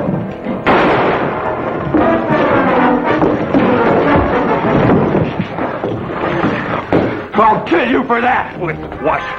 You want a reputation, don't use me. I'm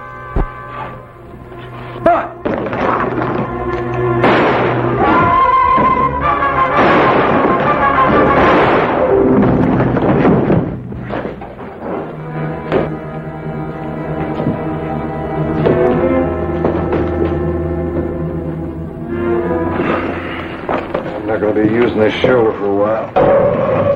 You say you knew the boy's father, huh? Yeah, he was a big man. He was tough, quiet. He was honest, though.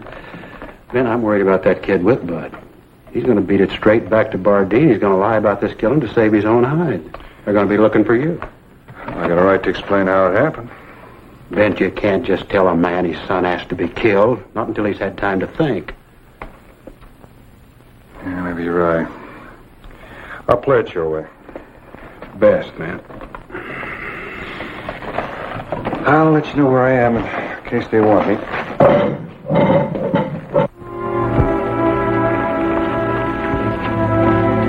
Peligroso, a young, dangerous one. Time healed my shoulder, but not the mark of that needless killing. I made up my mind.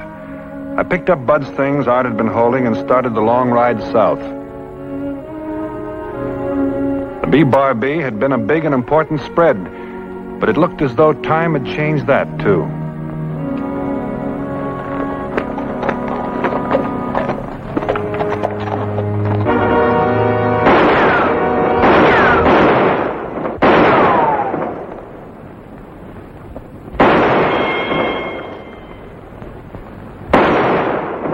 Holster's a little low for you. And your gun's a little heavy. What do you want? I'm looking for the owner of this place.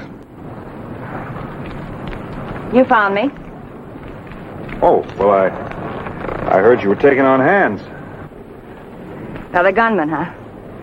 There's been a dozen like you around here since the word got out. Well, I'm afraid you got me wrong, miss. Well, right or wrong, you're too late. I've already hired a man to kill Vent Bonner.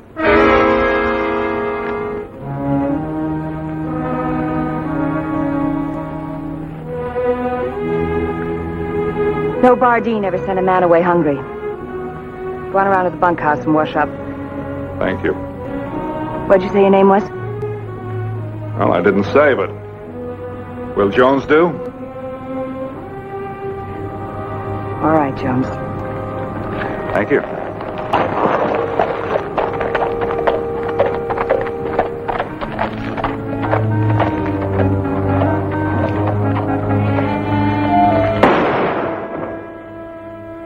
Bang, bang. All day, every day. Best ranch in the country falling apart by the minute, and she's banging away on tin cans. Where's the rest of the crew? Rest of the crew quit. That's where they are. Them that didn't quit when Bud was riding roughshod over everybody quit when she started hiring killers. Been on this ranch 30 years. I can't stand it no more. Watching her killing herself with hatred. Why, I used to hold that girl when she was a baby. Hired guns come high. High enough she spent ever since she had trying to pay them. Well, whoever she's paying isn't doing the job. How could you know that? Because I'm Vint Bonner, and I'm not that hard to find, and no one's looking for me. That's a poor joke, friend. Take a look in that bedroll. Bud's gun's in there. Some of his other things.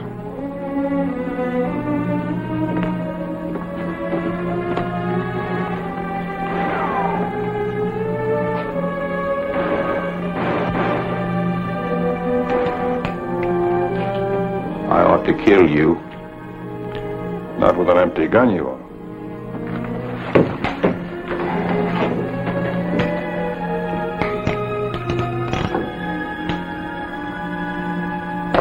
You knew it was empty. How come you're so all-fired anxious to take it away from me?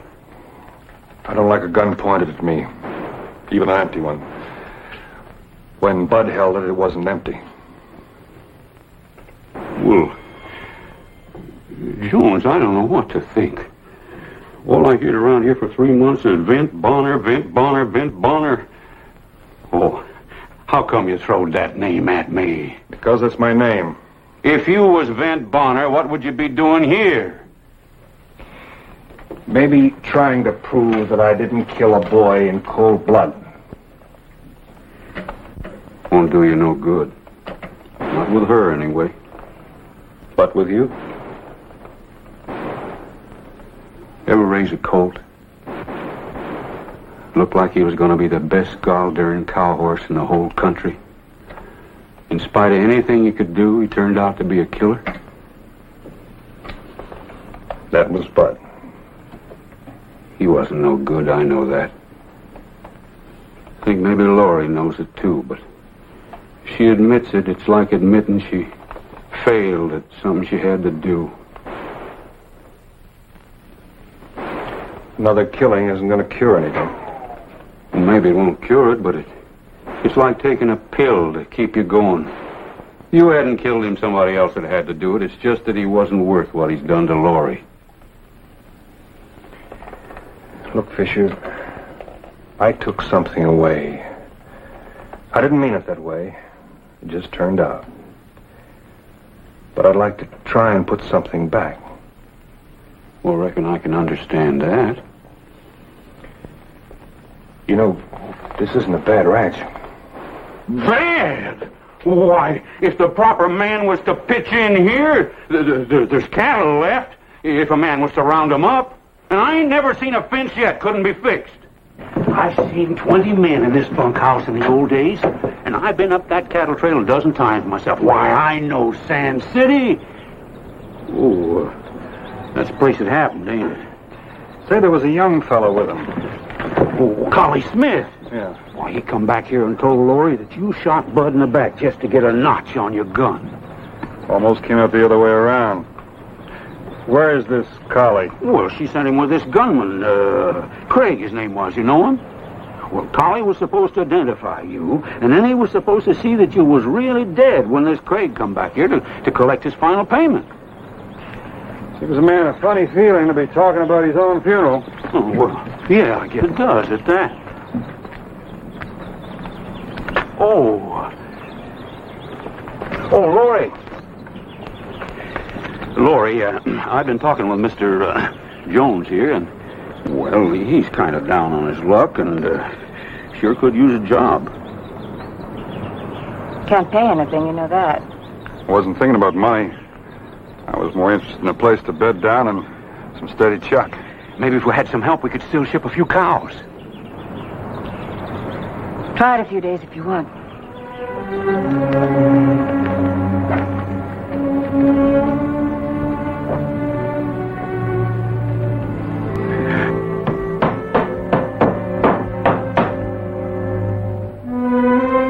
You know, if I do say so myself, things look a lot different than they did 2 weeks ago.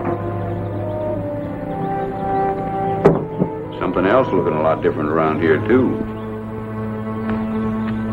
Grant, I want you to move those horses down from the upper pasture. Sure, Laurie. Things are beginning to look like old times, thanks to Jones here. Well, they'll look a lot more like old times when I have Vint Bonner's hide nailed to the barn wall.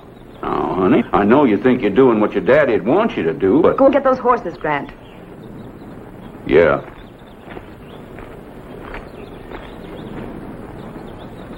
That old man sure thinks a lot of you, Miss Laurie.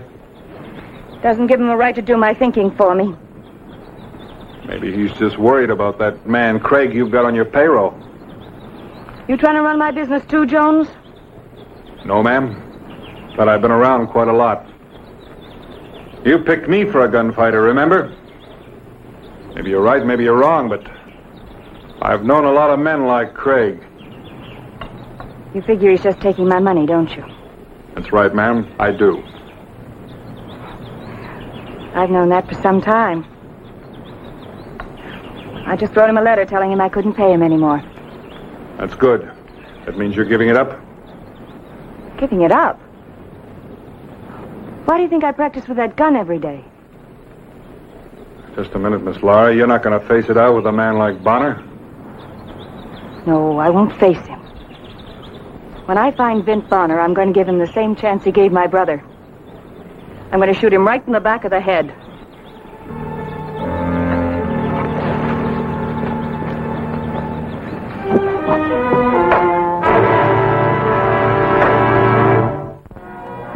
I stayed on doing what I could, but I knew it couldn't last forever. Sooner or later, someone who knew me would drop by, or old Grant Fisher would make a slip. Vint, if you could just straighten Laurie out. You know, the way you straightened the ranch out. The name is Jones. You forgot again at breakfast this morning. I know it. What are we going to do? I thought I could talk to her by now. Explain to her how it was. I've known that girl a long time. She sure don't convince easy. I've got to change her mind somehow. When I think of how she's changed. Why, 3 years ago, before her daddy died, every Saturday night there was 15 young men out here fighting over who'd take her to a dance. I'm telling you, Vint, this place was like a beehive. The name is Jones. And I promise you the young fellows will be back, but let's get washed up. The yearlings up on the North Ridge. How did Bud's things get here?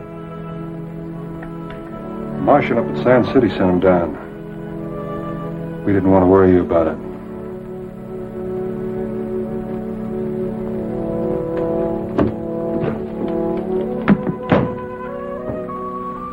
Laurie, I'd like to talk to you.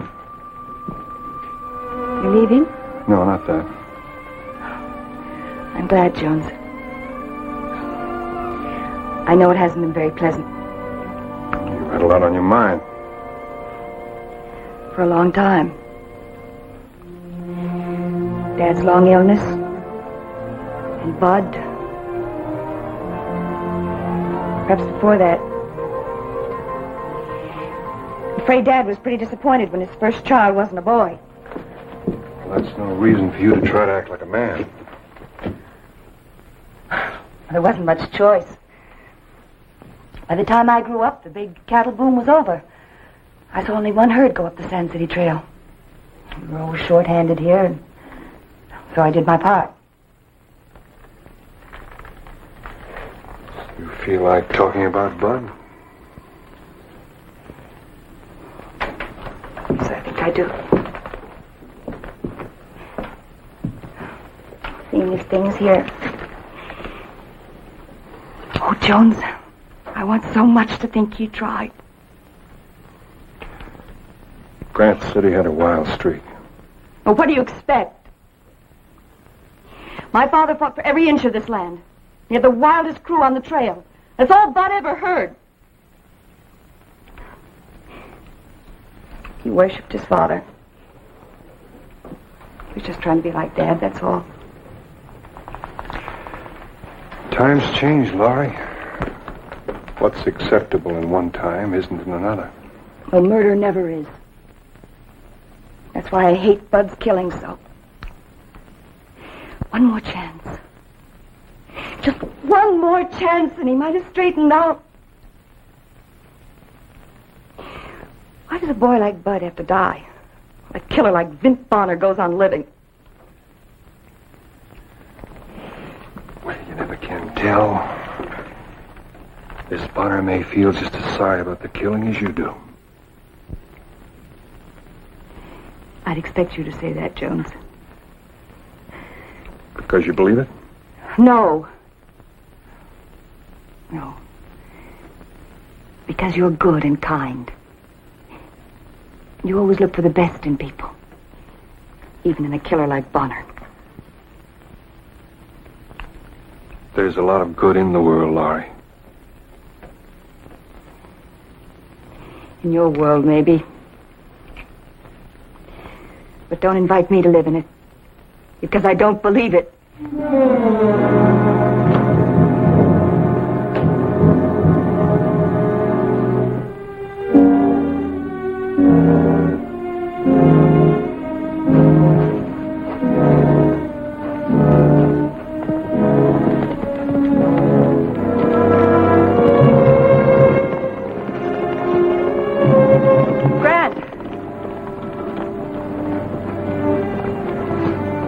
What is it, honey?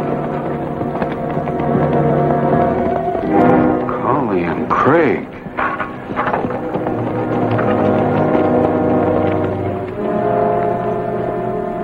What are you doing here? I got your letter. Then you know you're fired. No. I like the job. It pays well. I told you I didn't have any more money. I figured you could get more. Well, I can't. I've paid you off and that's final. Just a minute, lady. It ain't final at all. You made a bargain, and I aim to see that you keep to it. I gave you more than you earned. Did you? Yes. Tell her, Collie. I saw him do it. He killed Ben Bonner. There was a final payment due when I killed Bonner. I came to collect. Want to talk about it inside?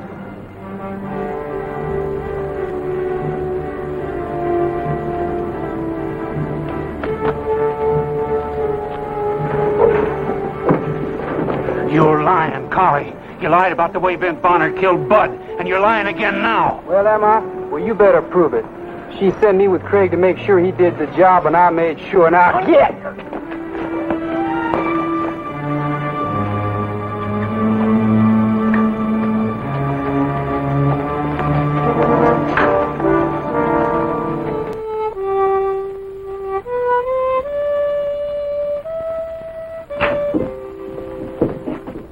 Anything wrong?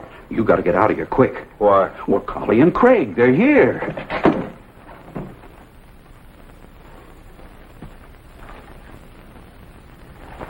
Maybe it's just as well. You don't understand. He's come to collect. But she said she paid him off. The final payment. He claims he killed you.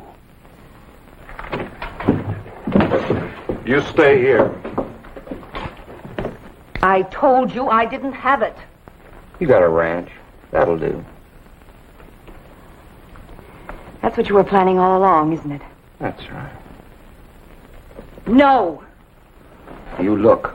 When you play a man's game, you play by man's rules. You made a deal and you're going to stick to it. You get a dead man, I get a ranch. You're wrong, Craig. Twice. What's your part in this? A big one. I'm Ben Bonner.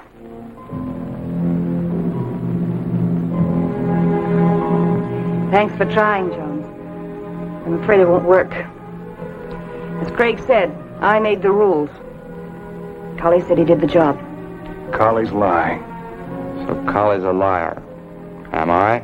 That's right. You're a liar, too. Now put the horses away, Craig. Where am I, Collie?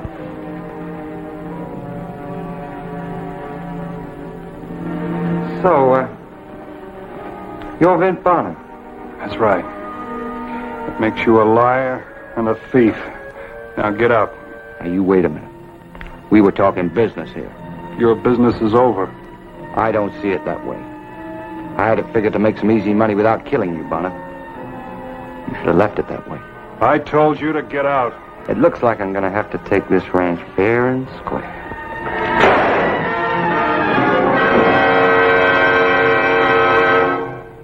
All right, Collie.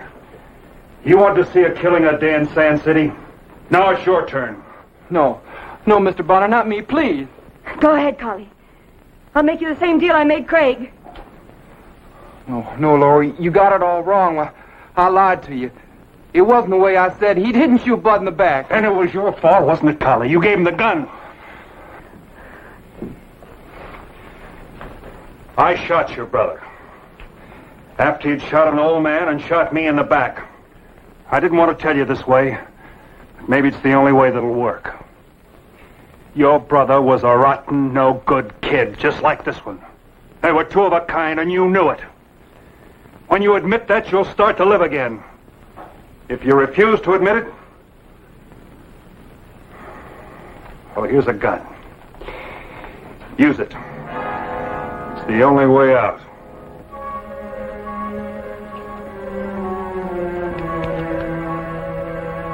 Go on, Laurie. Get him.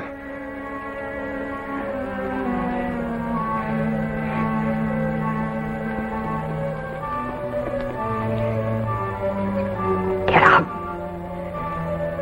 Get out and don't you ever come back.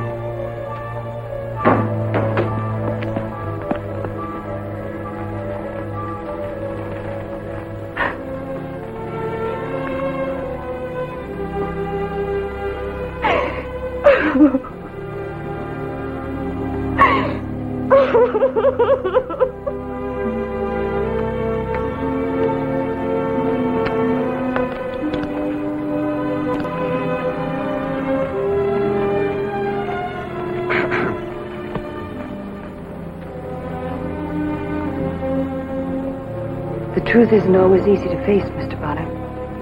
Nor easy to say. I just wanted you to know that you're right. But I couldn't give up hope. And I didn't while Bud was alive.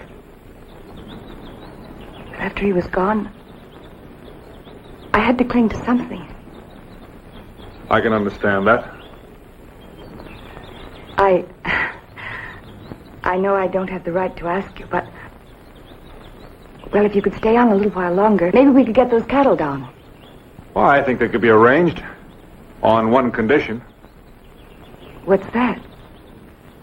Well, Grant here tells me that the boys used to be pretty thick around here Saturday nights. I don't understand. I hear there's a dance next Saturday night. And I have a feeling that the boys will be coming around again. But just to make sure, I'm going to take you to that dance. That would be very nice, Mr. Bonner.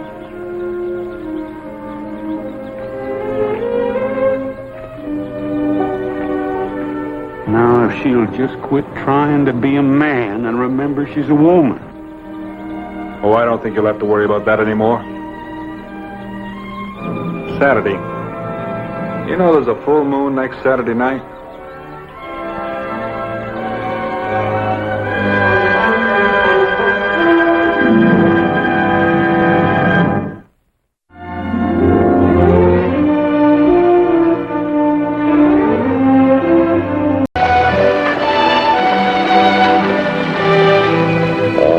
More of a comical situation than a serious one, Vint. You're not talking about a real cannon, are you? Seems there's a fool Dutchman up there, calls himself Wilhelm Augustus von Ritter. He set up a toll gate back of Saddleback Pass, and he's got a real cannon. What you need is a troop of cavalry or some artillery. You don't need me. It's only one man and one cannon. All I want you to do is go in there and serve a notice to cease and desist. Well, I was going by San Marcos. Oh, good. Fine. Here's your badge. Here's the order.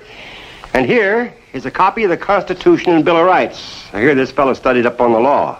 Now, just a minute, Gavin. I'm no lawyer. Neither is he. Raise your right hand.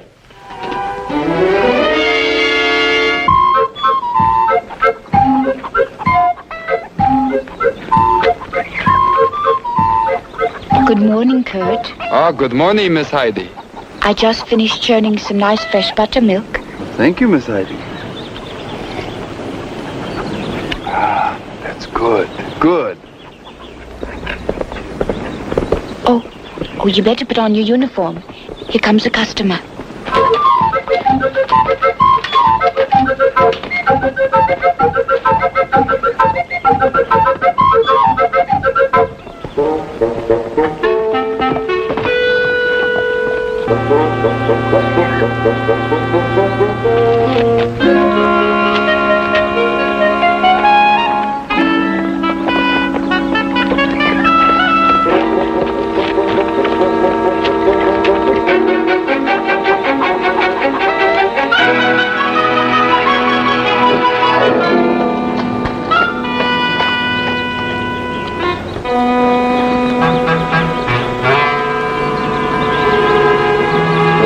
Cross is 25 cents, sir. The toll to cross what? The domain of Baron Wilhelm Augustus von Ritter, sir. Domain? I told him nobody would know what domain means, but that's what they calls his land. Is that cannon loaded? Yes, sir. Absolutely. You a soldier in the Baron's army? Yes, sir. How many men you got in the army? Well, only 2 at present, sir.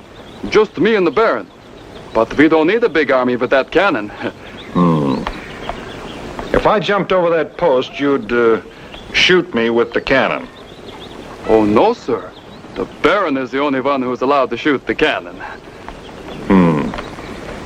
I wonder if you'd tell the Baron Deputy U.S. Marshal Bonner would like to talk to him. United States Marshal? That's right. Oh, that's different. Enter! Sir, Deputy United States Marshal Bonner wants to talk. Craves an audience with your grace. Granted. Return to your post. Come in, Marshal. Sit down. Thank you. Order! Beer! I am man of few words, Marshal. And so I ask, what you want? I want you to get rid of that cannon and the toll gate. By whose order? By the orders of the United States Marshal. United States Marshal, Papa. I knew it. I knew that cannon would be in trouble yet. Silence! Women know nothing of the law, Marshal, but I do. I am 100% American citizen. I never break the law. Well, what about the cannon? Article 2 of the Bill of Rights. The right of the people to keep and bear arms shall not be infringed. It says... Yeah, but that means to bear arms, to be able to lift, to carry. You can't carry that cannon. Ha!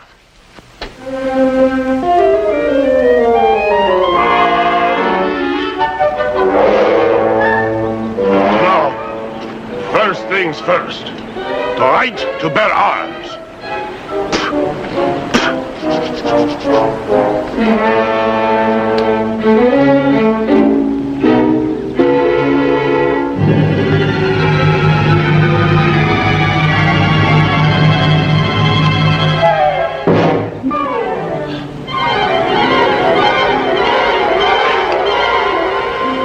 Did I or didn't I bear it?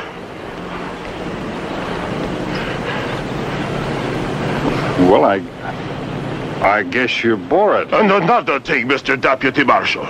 If you are a Deputy Marshal, the 4th Amendment states, and I quote, the right of the people to be secure in their persons. I am a person. Houses. That is my house. Papers and effects.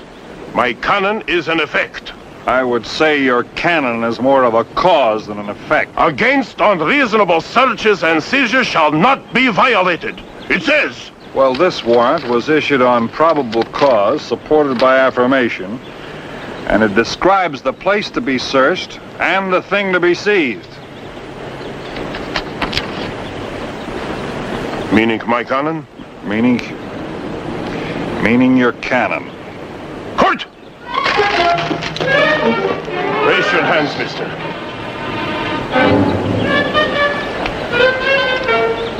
This way.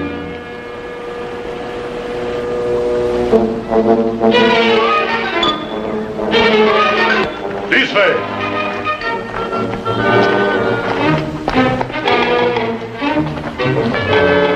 Stay. In you go, mister.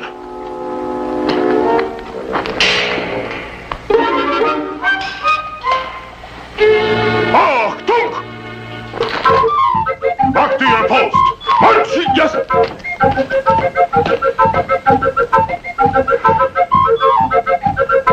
Now then, you have the honor of being the first to occupy my jail, Mr. Deputy Marshal. If you are a Deputy Marshal.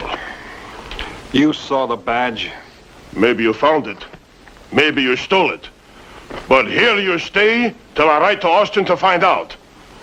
Now what you got to say, huh? I think you're out of your mind. Eh? I think you're loco. Nuts. So, we find out who is loco. My fine young smart aleck. We find out who is nuts. Find out. We find out who's loco and is not loco. We find out. This is the end of all the years of hard work here in this wonderful country. This is the end of everything. Maybe they will send Papa to prison for locking up the marshal. Heidi, your own papa you would wish in prison? Only long enough so Kurt and I could get married yet. And you could live with us until he got out. How sharper than a serpent's tooth is a thankless child. So, you wish your own father in prison so you can marry that good-for-nothing commoner. You, the daughter of a baron.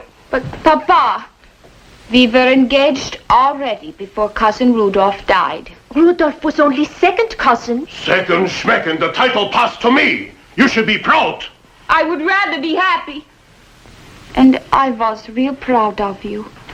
When you were just plain Bill Ritter, the best blacksmith in the country. You think it's fun to be baron. Wear this collar, this tight coat. You think the obligations of royalty is easy yet. This is America. There's no law says you got to be a baron.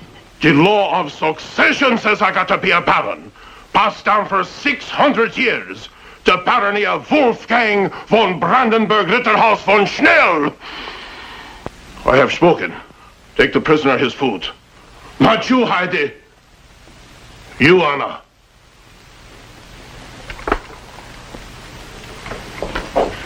So you see, Marshal, it wasn't something I wanted to do.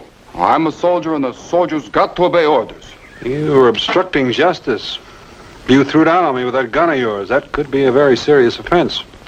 It wasn't loaded. Look. I don't keep a cartridge in it, ever. Some army. Oh, here comes Mrs. Ritter. I got to get back to my post.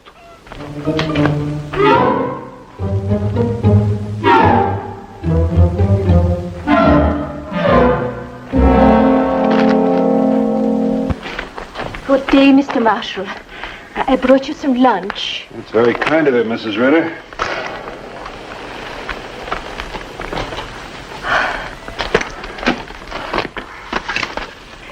The ham is cured the same as Westphalia. I hope you like it.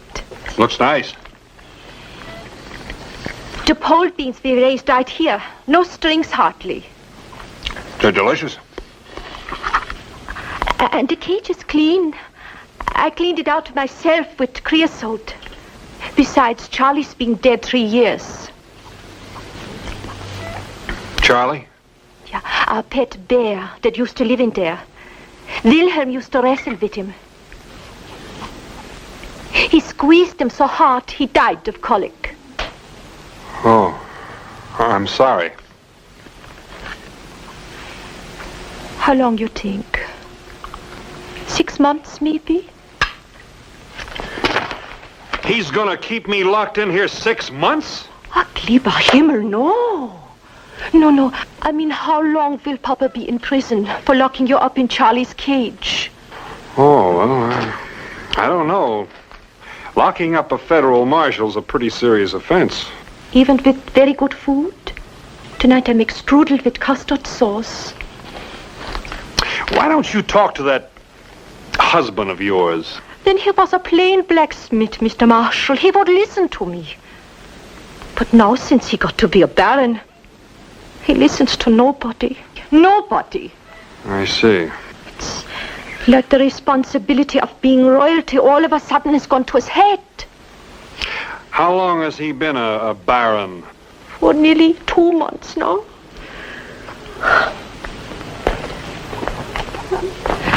And since he put up the toll gate, it got the cannon, none of our friends speak to us, nobody.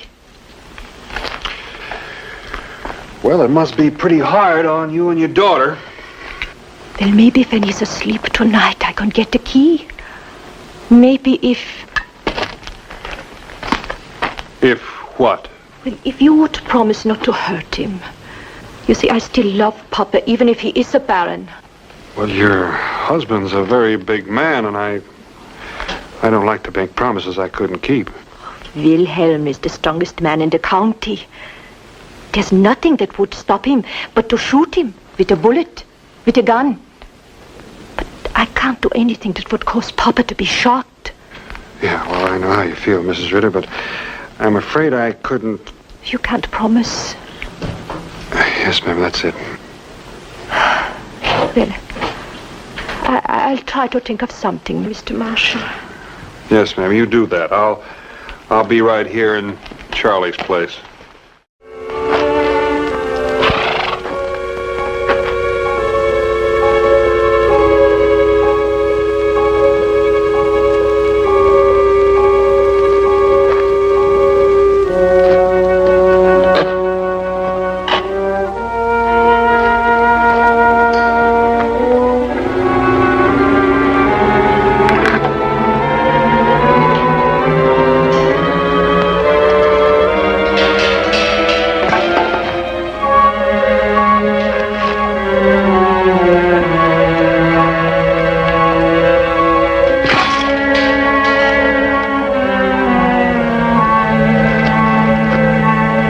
So sit down already. It's getting cold. All right, Papa, all right.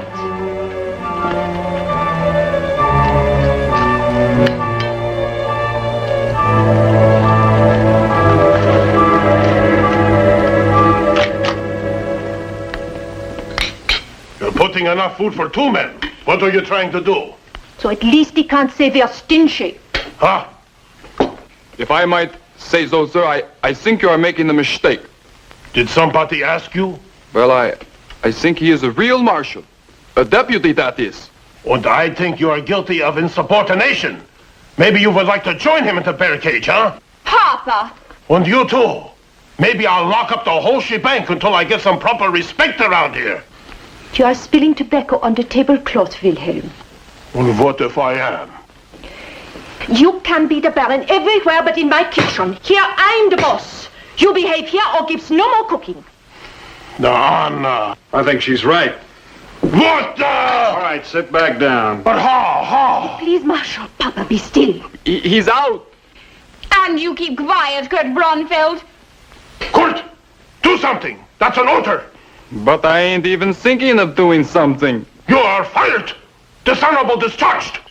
Well, then I quit. Will you be taking Papa to prison tonight, Mr. Marshal? Well, not until I've had some supper. On your feet, Baron. But how could you get out? Over there. Through the door. But how could you get out? Move! This is a violation of my civil rights. Hold that. I know the law. You'll wait and see. Section 9, paragraph 2. The privilege of the writ of habeas corpus shall not be suspended. Unless when in cases of invasion or rebellion, the public safety may require it. Who's invading? You're a nobleman of a foreign power, aren't you? You set up an army without consent of Congress, didn't you? And you held up travelers at the point of a cannon. Well, didn't you?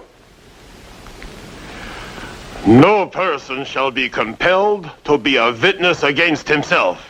That is the Fifth Amendment, you ignoramus. I refuse to answer. You will have your day in court. Come on. You can't do this to me. Wait and see. I know the law, my colleague. What are you doing here, Dumkov? The missus sent breakfast. Give scrapple and strawberry jam. I discharged you dishonorable. Get out! Mrs. Ritter, she hired me. For what? To milk the cows and to pull the Johnson grass out of the corn and to clean up the kitchen garden. So, you like better to be farmer than soldier, huh? Yes, I do. Better, much better. And I like you too better as a blacksmith. Traitor! Coward! Farmer! Achtung! March! Mach schnell!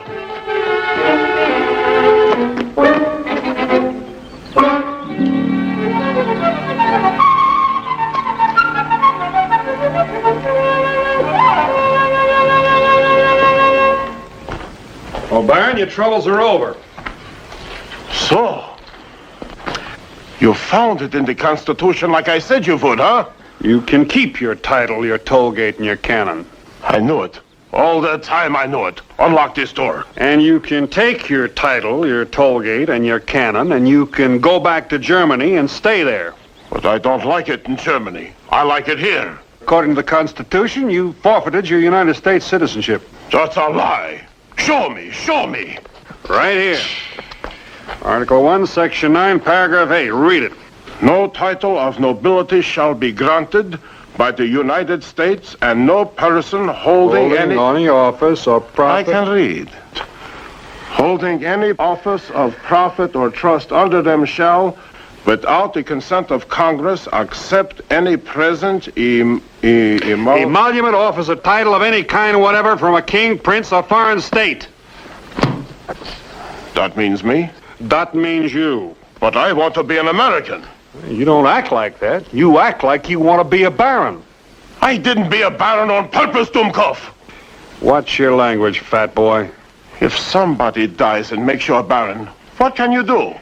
That's what I'm telling you. You can't be made a baron or a prince or anything like that. The law protects you from it. Why didn't somebody tell me this? I'm telling you now. Unlock open the door. I am 100% American. What about the cannon and the toll gate? The toll gate will make a good wagon tongue. And the cannon, from it I could make lightning rods and hoops for the beer kegs. Well, that sounds reasonable. How about Kurt and Heidi? My Heidi and that farmer? What about them? Well, they'd like to get married. Is this the business of the United States government? No, but they asked me to talk to you to reason with you. You unlock this door and put off that gun. I reason with you pretty quick. Your wife's in favor of the marriage, too. When I get out, I take a stick to her, too. I was under the impression that Ritter meant something honorable like knight. I am descended from the knights of the Holy German Empire. They fought in even the Crusades. Well, looks like you descended quite a long way to treat your little girl like that and to take a stick to your wife. You sound more like a coward to me. I am a coward. You are a coward! I invited you to fight man to man without no guns, but you are afraid. No, you hide behind that tin star and pistol. You are afraid to fight fair, huh? Do you think you know how to fight fair? I do. With just my fists. And if I were to win, would you let them get married? You beat me, little man. And I make you best man at vetting. All right, we'll fight prize ring rules out in the corral. Good. I call Heidi, Anna, and Kurt. I want they should see this. No, this is just between you and me. Oh, you don't want witnesses, huh? I think it might be of interest to both of us. The marshal must have taken leave of his senses already. Papa's the strongest man in the county, doesn't he know? Well, he must know. He's seen him lift the cannon. You better split plenty hay, you little man. You are sure it's just with fists they are fighting? Sure, I heard every word. And the marshal will be best man at their wedding if he wins. And when one can get up, the fight is over, right? That's right. And no stamping while the other man's down. No kicking? Okay. And no gouging with the eyes? No gouging with the eyes and no biting.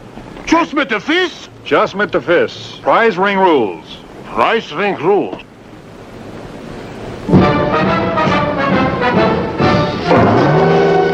Papa!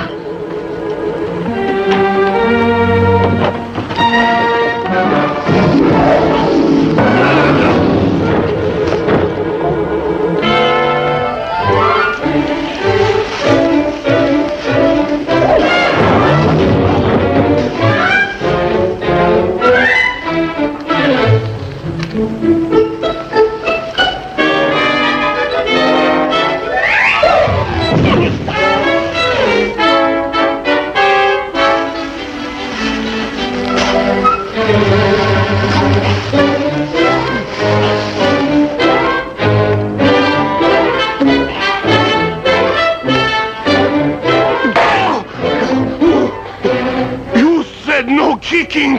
No kicking when you're down.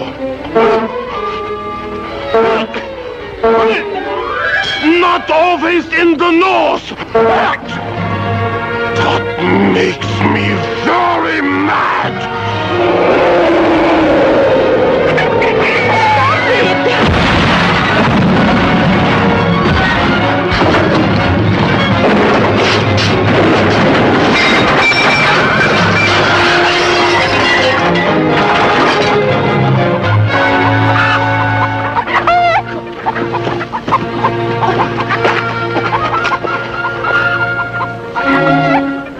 You had enough, Marshal? Yeah, guess I have. You're a pretty good man yourself, Marshal. Much obliged. Come on, we got hot water and Annika in the kitchen. Come.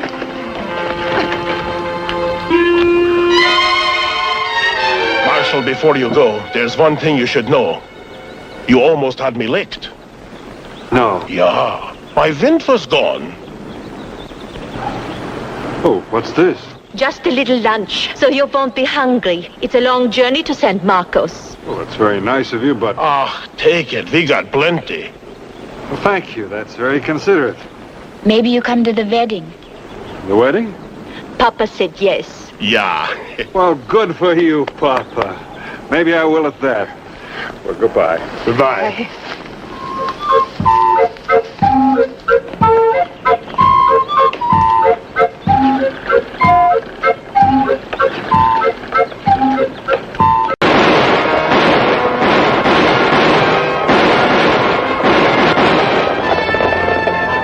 Danger, destruction, terror become the order of the day. And as it sickens, evil men arise from nowhere, take control of it, and propel it toward its death. That's what brought me to the dying town of Bluefield. The death of my friend, Billy Humboldt.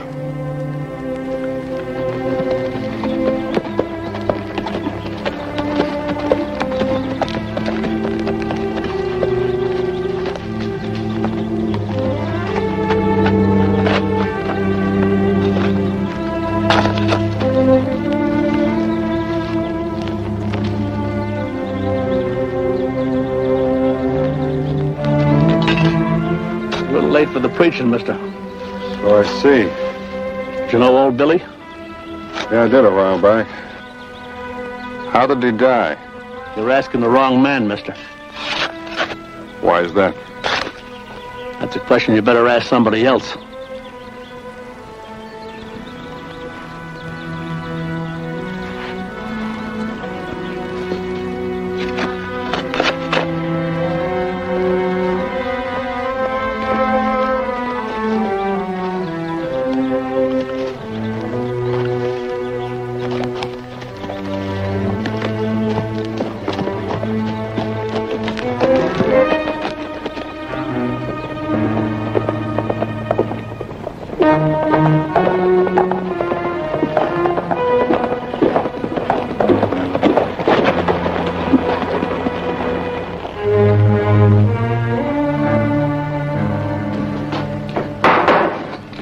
will come to order. You the defendant? I reckon so. You're hereby charged with starting a fight at one of the poker tables last night. But, Judge, I didn't... How do you plead? I was cheated. I was just standing up for my rights. Now, personal indifferences or observations in a game of chance is not the concern of this court. How do you plead? Not guilty. Are there any witnesses that saw the defendant start the alleged fight? I did. It's the opinion of this court that the defendant... I don't think I caught your name. Gavin Hardy. It's the opinion of this court that the defendant, Gavin Hardy, is guilty as charged. But, Judge, You're hereby fined $10. $10. And 2 bits. What's the 2 bits for? To buy the honorable court a drink. Court's adjourned. Could I buy the judge a drink? Well, I've never been known to refuse one yet.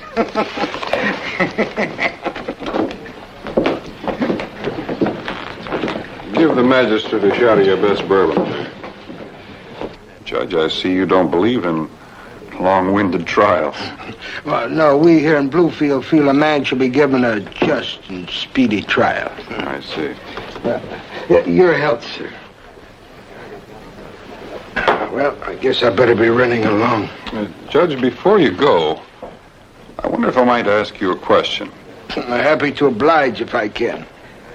Did you know Billy Humboldt? Well, I guess everybody in Bluefield knew Billy. How did he die? Well, as I mentioned before, I gotta be running along.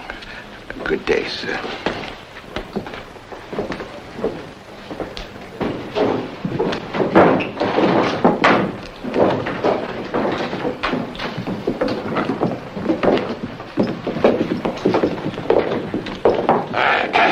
Three bourbons. Junior here ain't old enough yet. The stranger down there's been asking some questions. Hey, you. I understand you've been asking some questions around here. I suppose I'm curious by nature. A trait like that can sometimes be the death of a man.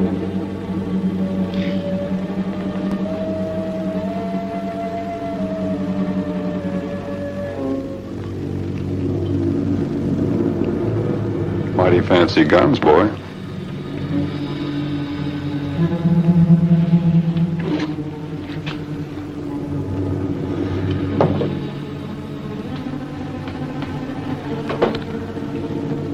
Who are you?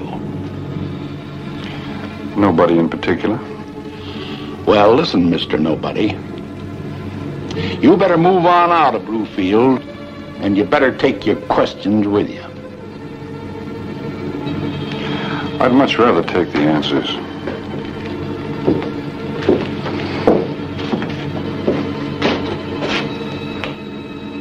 What's the matter with you, boy? Cat got your tongue?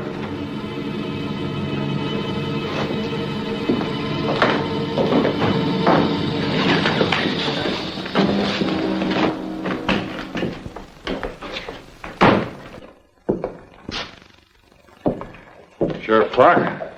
That's right. I don't think I know you. My name's Vint Bonner. Vint Bonner? I was a friend of Billy Humboldt's.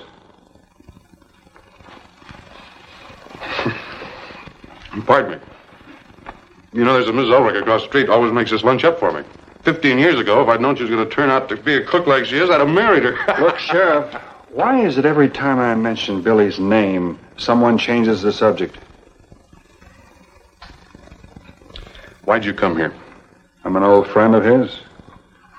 I knew he lived here. I thought I'd drop by and say hello. I was just in time for the funeral. I know. Well, I might just as well tell you now. You're going to find out sooner or later anyway. Billy was killed in a gunfight. Billy hated guns. He never wore a gun belt in his life. Billy worked in the claims office here in town. I guess he found out how Tom Cotter was getting some of the rich claims in this territory. Who is Tom Carter? Tom Carter runs this town along with his son, J.B. J.B. is top gun in this territory. Oh, you'll be running into the Carters. I think I might already have. Over at the saloon. But don't tell me that boy with the fancy Colts. No. That's Junior Carter. He's still practicing. Hero worshiping his brother, J.B. J.B.'s been out of town over a week. Tell me the rest. Well, anytime there was a rich claim filed at the claims office, the old man would ask the man who filed it to cut him in on a partnership. If he refused, he paid the penalty of meeting J.B. in a gunfight. Obviously, not many of them refused. Well, how did this tie in with Billy? Well, Billy tried to organize the men that were forced into these partnerships. He figured if they could stick together, they could stand up against the Carters. The old man got wise. We found Billy out behind the claims house with 6 bullet holes in him and wearing a gun belt. Didn't anybody hear the gunfire or see the shooting? Oh, there is talk that there was a man there the same day at the claims office. He was seen riding out of town. Who would that be? Old man Blaine, Moss Blaine, is a prospector. I've already talked to him. He says he wasn't there. I can't force the man to say he was. Where would I find this Moss Blaine? He's got some diggings up on a little creek off Blue River Canyon. Now, I can tell you how to get there, but it's not going to do you any good to talk to him either. Look, Sheriff, if I brought you the evidence, would you bring Tom Carter to trial? I would do anything I could to rid this town of the Carters. Bringing the old man to trial is one thing, and convicting him is another. Why is that? Judge Fresno. He's on Tom Carter's payroll. Trying to convict the old man in his court is a joke. I know, I tried once. Let me try. I'll work with you. It might be a good idea if no one knew who I was. All right. Seems these things always have to be settled by a gunfight. I'll do it the best way I can, but one way or another, I'd like to see the man that killed Billy Humboldt brought to justice.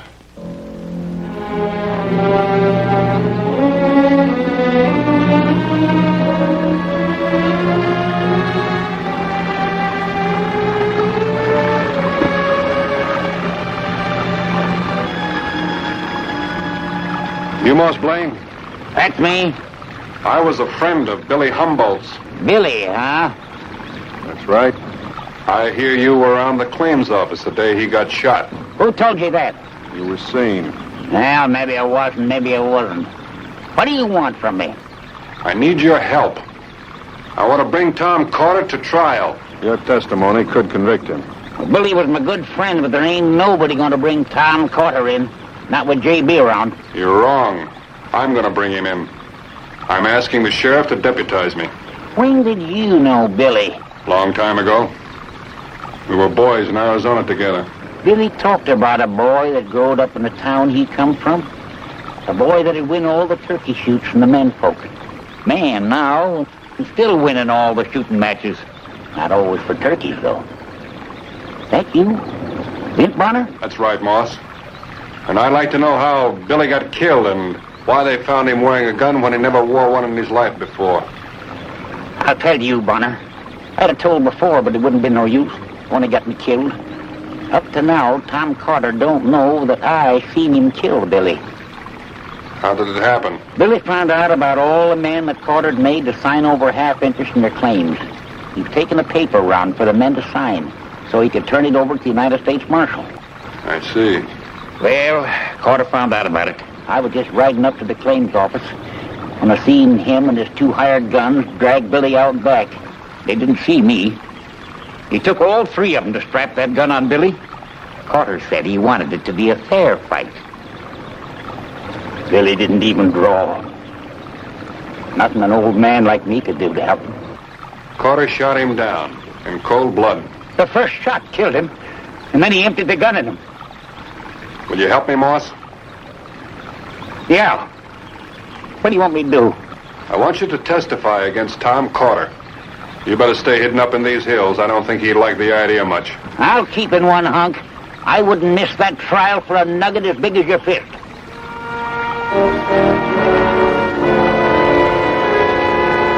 So long, Moss.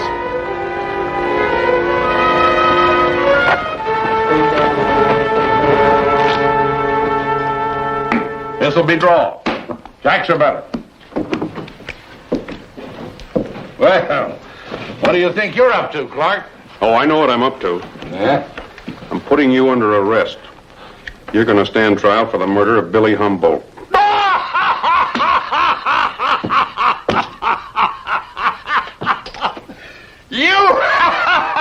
You're going to lock me up? That's right, Potter.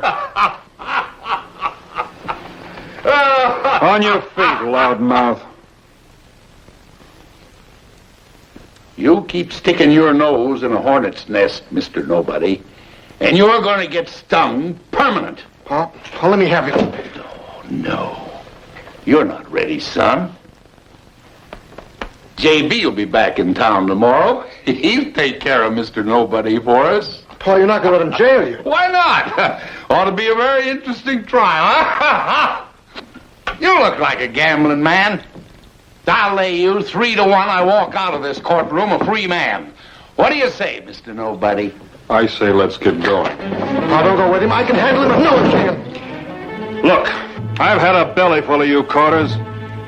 You take your hands off those fancy guns or I'll put a hole in you, son. Now take them off.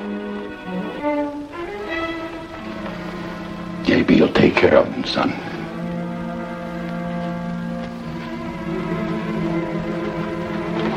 And I'm here.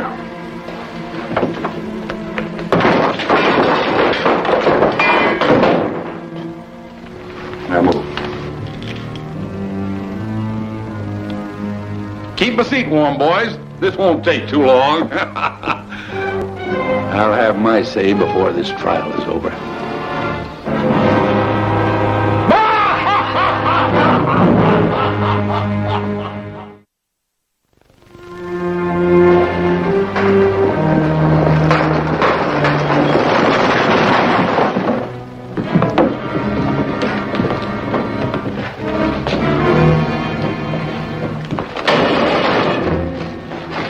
Wake up.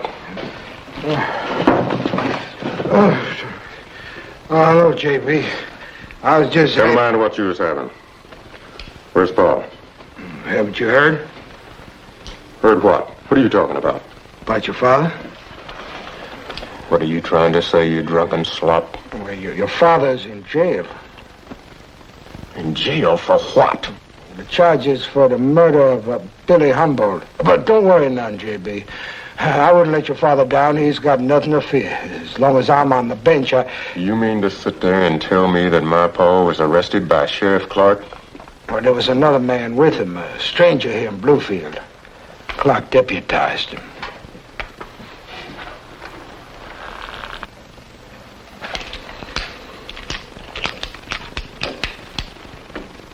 Where can I find this new deputy? I guess over to jail. Hey, JB. You let him arrest Paul. I guess you heard what happened. I just come from talking with Pa. Pa wouldn't let me call out the new deputy. He wanted to wait till you got home.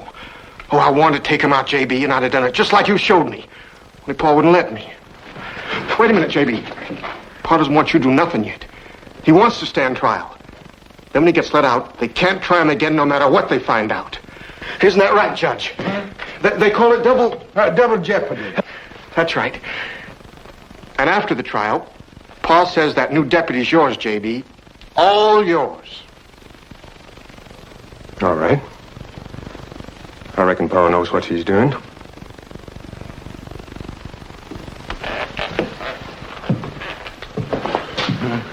I don't want nothing to go wrong at that trial, Judge. Nothing, you understand? Oh, nothing's gonna go wrong, JB. I swear. Oh, I believe you. I believe you, Judge.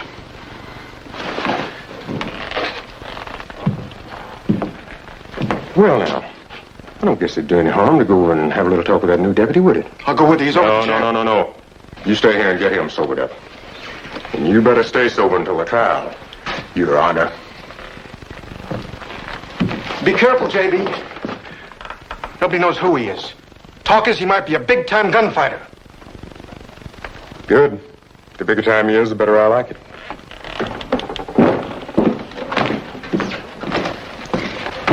Hey, Judge. Order in the court here. Oh, come on.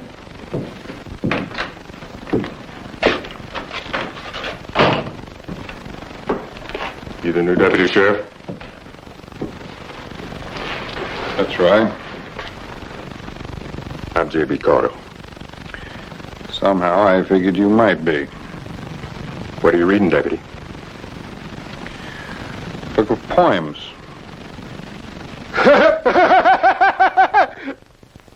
So you're the new big-time gunfighter, reading poems. Who said I was a gunfighter? Folks around here just guessing. I kind of hoped you was. Not much fun whipping ordinary gun hands. If you want to see your father, you're going to have to take that gun off.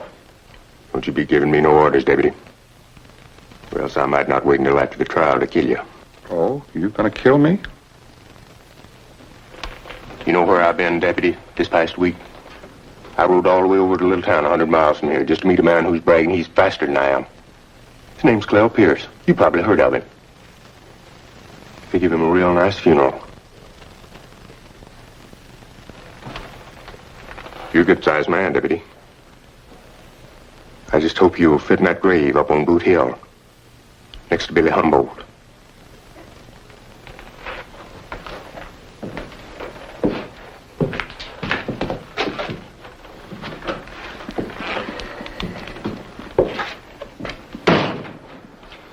See, you had company. Yep. I don't see how you can take the likes of J.B. Carter so lightly. He's a killer, and a good one, too. So he informed me. Selected poetry? I read it once in a while. It relaxes me.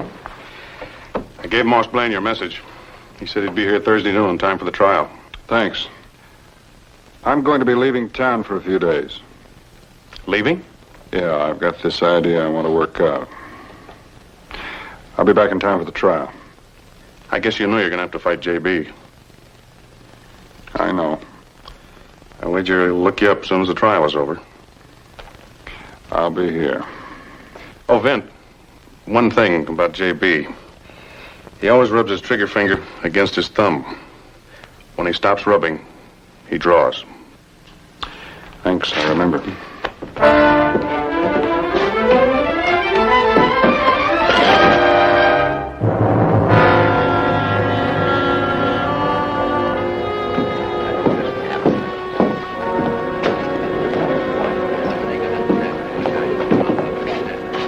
Go to the end of the bar. Keep your eyes open. Pa didn't want J.B. here, afraid of a ruckus.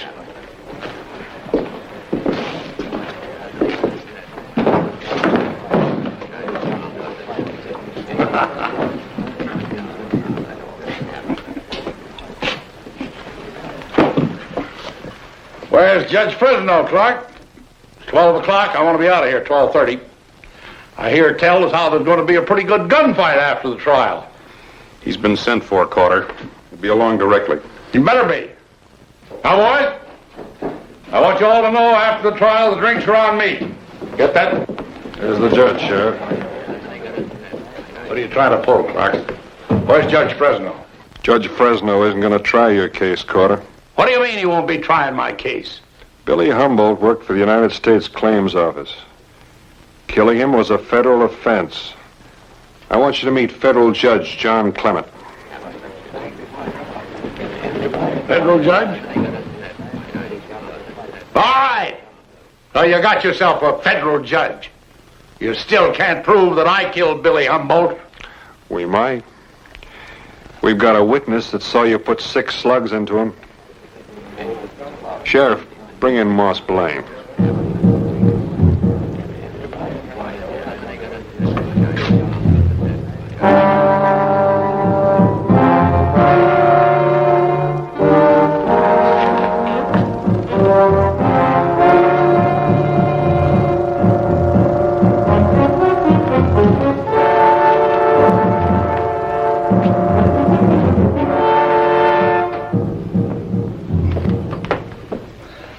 So, you think you got it all figured out, eh, Mr. Nobody? What's the matter, Carter? You afraid to stand trial in a court that you don't own? I'm walking out of here. And anybody tries to stop me will be a dead man. You're not going anyplace. I got 3 guns on you, And you got the belly to tell me I'm not leaving here? Maybe you ought to look again. I wouldn't do that, son. I just hope one of you tries it.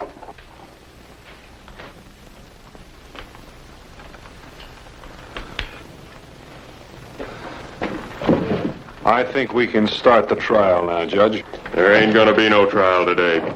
Take him, J.B. Kill him, son. Take a good look at your brother, Junior. This man you admire, this gunfighter. You might learn something. It's just possible he'll end up on Boot Hill with the rest of the gunfighters. What makes you think you know so much about gunfighters, Deputy? Read about them in that book of poems?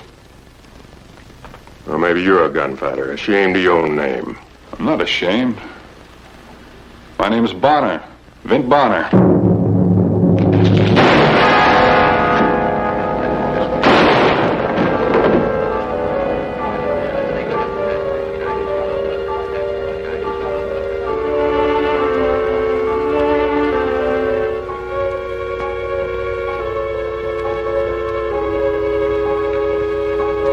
Call the court to order, Judge.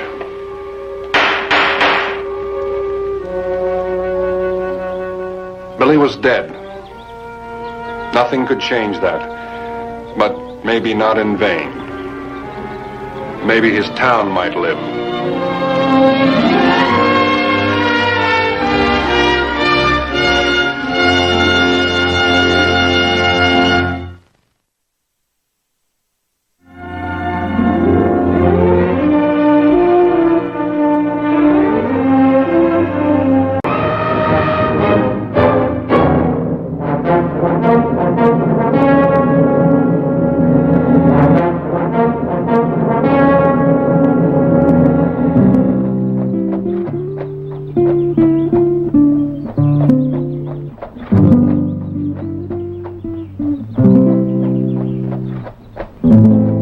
This was the Rancho Verdes, the biggest spread south of the Rio Grande. It was owned and run by Don Tomas, whose family owned this place since the days of Coronado. He wouldn't send for me unless he was in real trouble.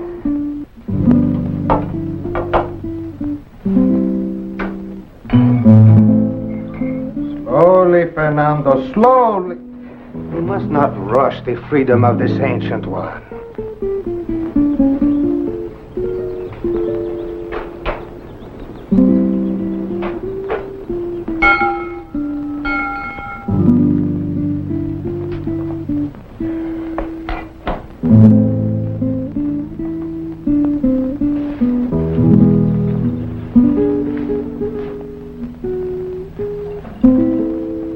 Don Tomas.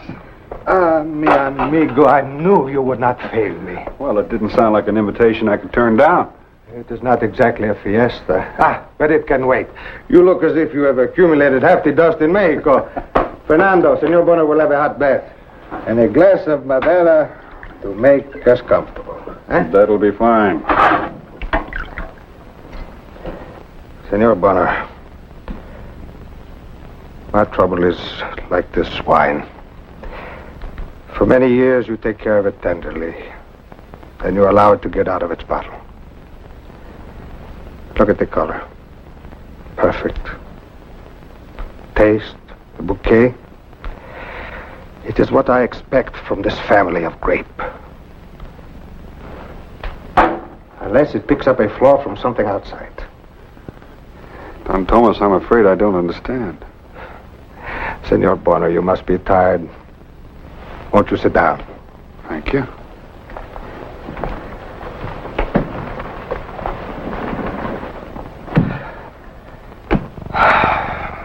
Senor Bonner. It is my son Ramon. That is why I sent for you. Oh, I see. Something or someone outside is spoiling your son?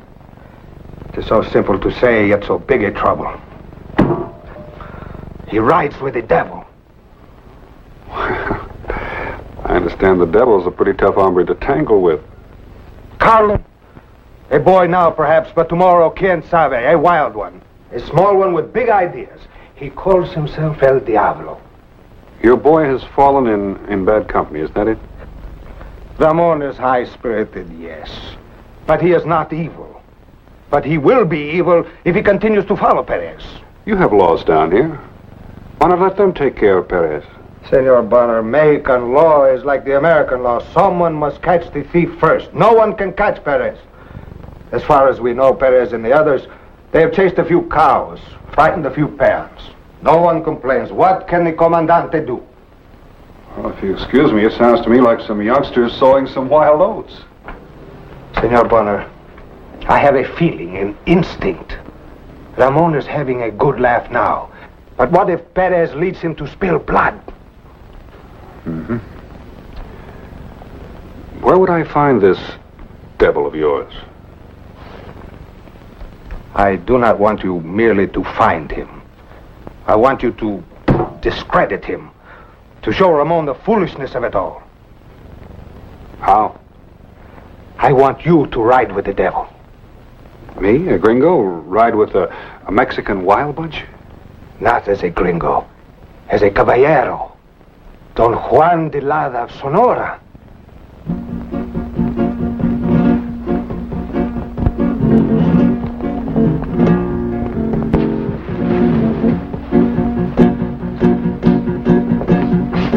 Ay, caballero. Don Juan de Lara. A sus órdenes, señor. You know, when you find Perez at the hotel, your appearance alone will be a challenge to him. Of course. I shall tell him that he is but a candle to my sunlight. Do not treat him too carelessly. He might strike before he rattles. You realize, Don Thomas, that I might have to use these. Mi amigo, if you have to use the pistol, I know there will be a good reason for it. Thank you very much.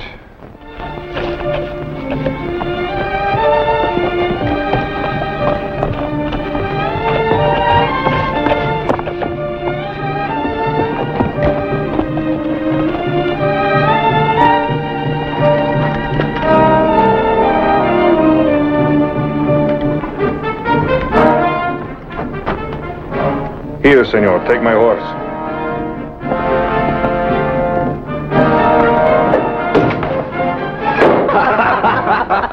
Míralo.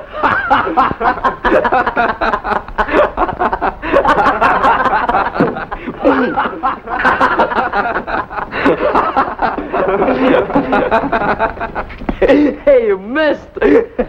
See, on purpose.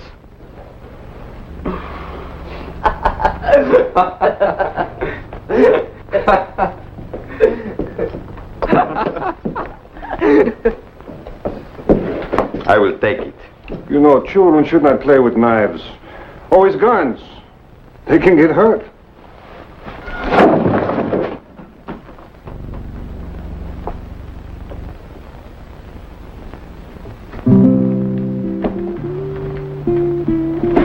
Vamos a ver de qué se trata. Don Juan de Lada of Sonora.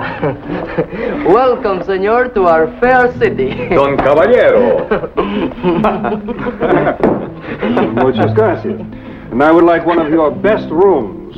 Oh, you know. Well, listen to the senor.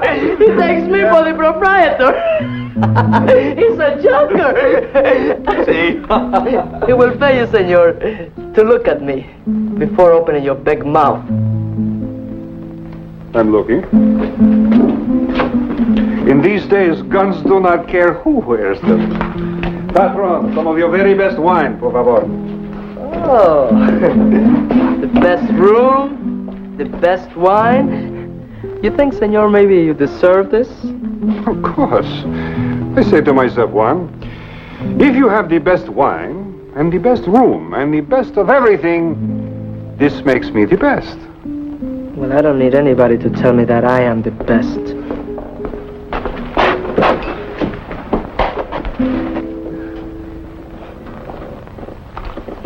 The senor won't appreciate this. We'll leave it for the cat. Para el gatito. I see. The cats in this town have better taste than the people, no? Calo your temper. We don't want any killing. Allow me to introduce myself, senor. I am Ramon Verdes. Maybe you heard of my friends, Senor Carlos Perez and Senor Don Salvador Costa. No, these names mean nothing to me. If you stay here a little longer, senor, you won't be able to hear any other names. There is only one name I wish to hear. That is El Diablo. Why should I talk to a youth who has just taken a blade to his face?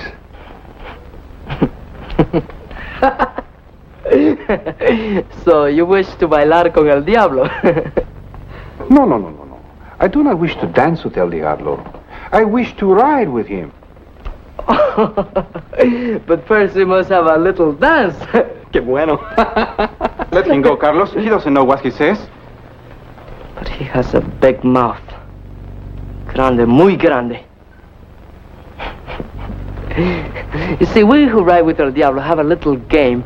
It's a little dance. And you must try before you can ride with us. Without the música? Oh. This is the orchestra. Bueno. How do you play this game? Oh, you stand over here in the middle of the floor while I aim at your feet. But if you move, El Diablo won't want you. And then you won't have any toes to walk on. Oh, I see. It is a test of valor, no? We play this game many times, and only the best man stays till the finish. Oh, well, I am the best. So let us play by all means. We'll be ashamed to spoil your beautiful boots, senor.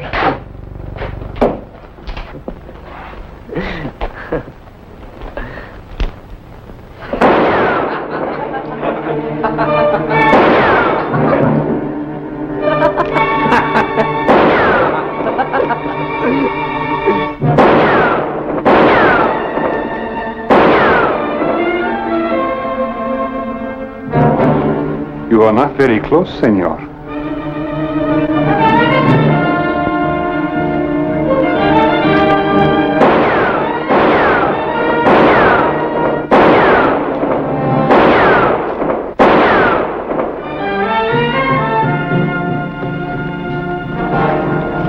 You must be a fool standing still, not knowing that I am El Diablo, the best shot anywhere. Oh, so you are El Diablo. Such a little devil. The devil business must be very poor this year. But you are wrong. You are not the best shot. I am the best shot.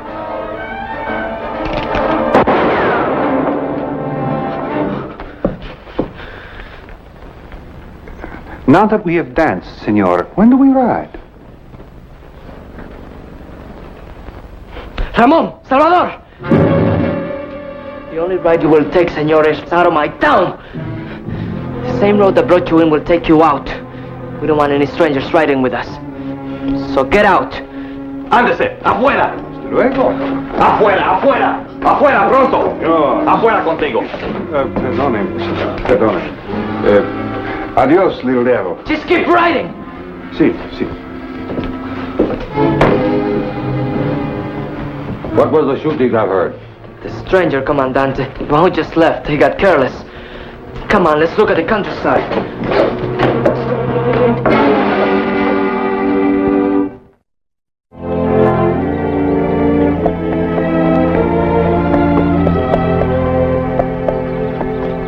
You're sure you feel all right, Chiquita? I have never felt better, Tonio. You act as if I'm the first woman who ever learned she is to be a mother. You can't blame me. In town, the doctor only slapped me on the back and said not to worry. But why shouldn't I worry?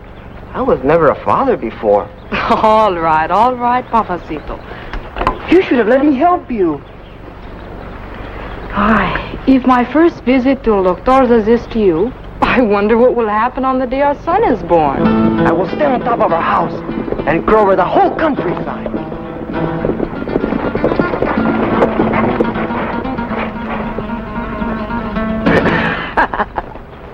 Hey, what do we got here? Buenos días, señores. Listen to this hombre. Buenos dias, señores. Why do you block the road? The road is clear. We only stopped to rest.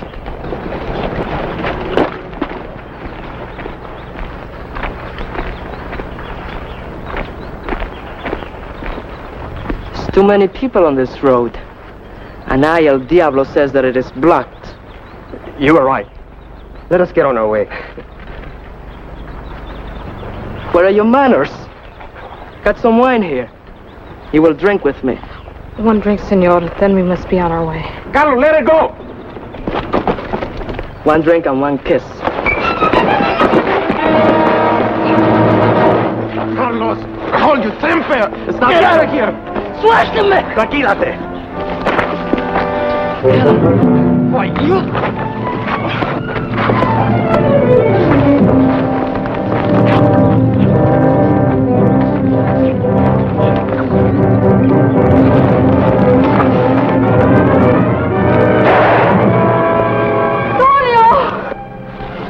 Vámonos, Ramón. Vámonos.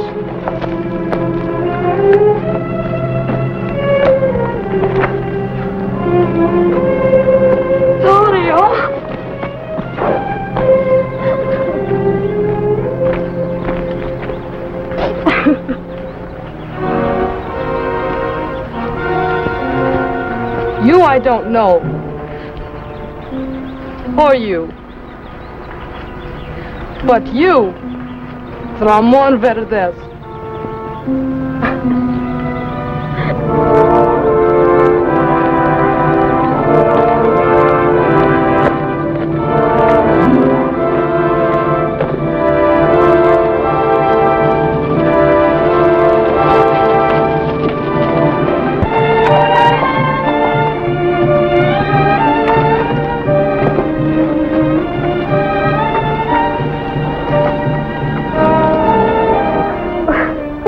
Are you sure, senor? How can you be so sure? Comandante. Comandante, are you positive my son Ramon is involved? More than that, Don Tomas. Accused. Who accuses him? The woman. Senora, you saw who killed your husband? We are trying to bring the guilty one to justice. Think carefully. An innocent man's life might be at stake. Who did it? Ramón Verdes. Ramón Verdes.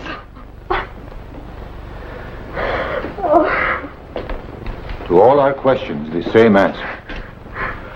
A very sad duty for me, Don Tomas. She is in no condition to answer questions. True. But I am an officer of the law, not a doctor. My duty is to bring back Don Ramon. I do not care for such a job. But the law is the law. Tomas, we had better find your son before they... I agree, mi amigo, but how? The young ones will be looking for the Commandante and his men, not for us. It may give us a chance. Let us try.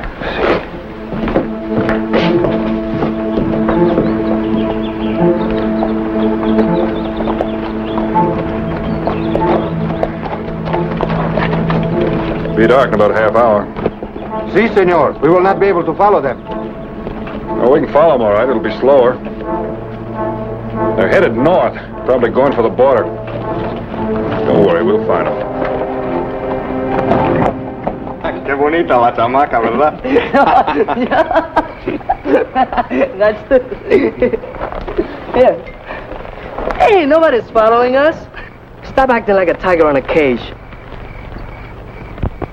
I was just thinking about my father, Don Tomas. How I disappoint him. It's too late for you to start thinking now. I'll do the thinking for all of us.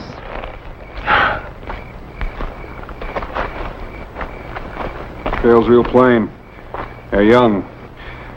From now on, be careful. Let me go first. And stay low.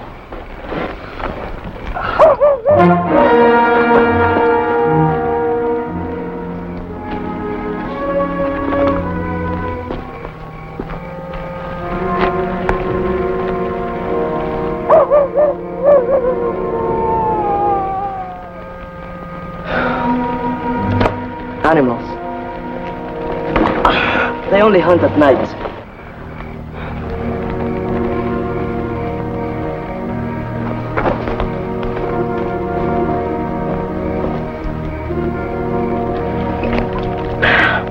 And so I say, we're real bandidos now.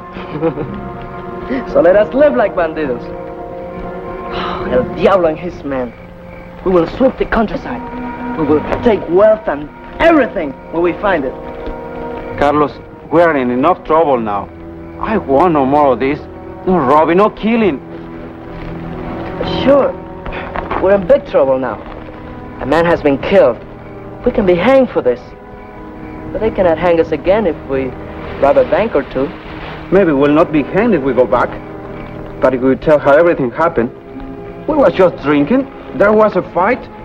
Quien sabe, the commandant is a good man. He will listen. A full confession.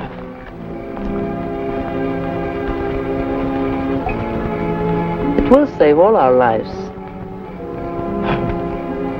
I knew you will come to your senses.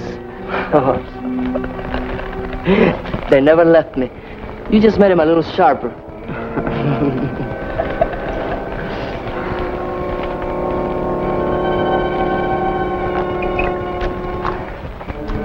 But you will make the confession. I confess? To what? What? To the killing of that poor, poor hombre. The woman recognized you, and I saw you pull the trigger. And so did Salvador. Didn't you, Salvador? Whatever you say, Carlos. Take it easy, Don Thomas. El Diablo. To think I follow such a stupid one. But once I am in the Commandante's hands, I will tell the truth. He will listen to me.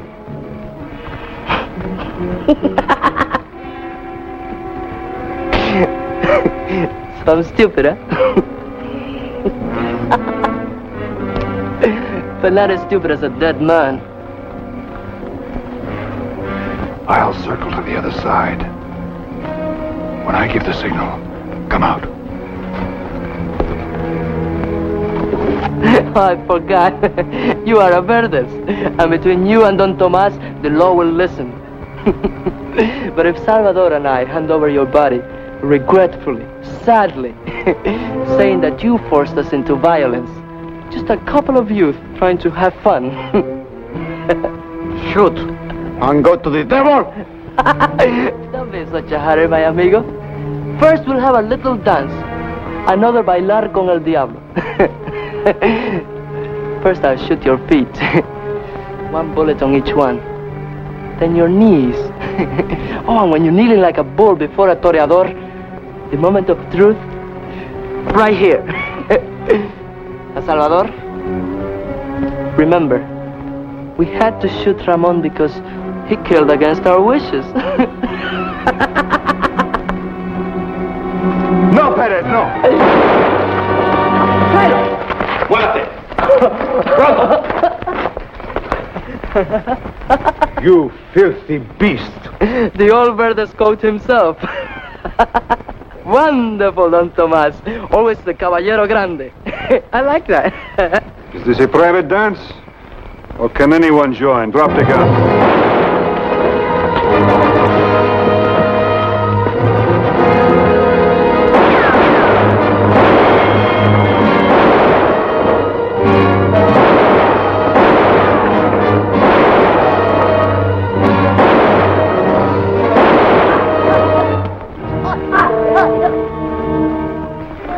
No, Salvador. We will not kill you.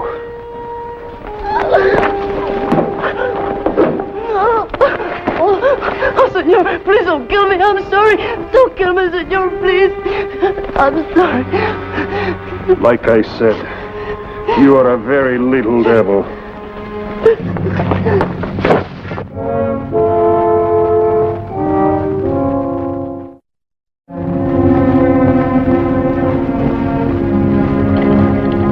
Steady hand, Fernando. A steady hand, that is all you need to keep the dregs where they belong.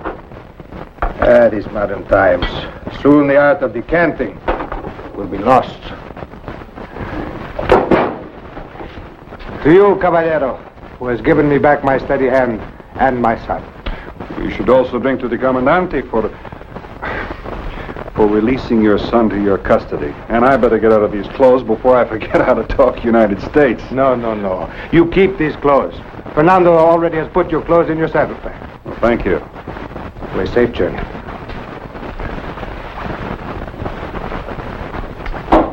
And now, so long, friend. Vaya con Dios, caballero.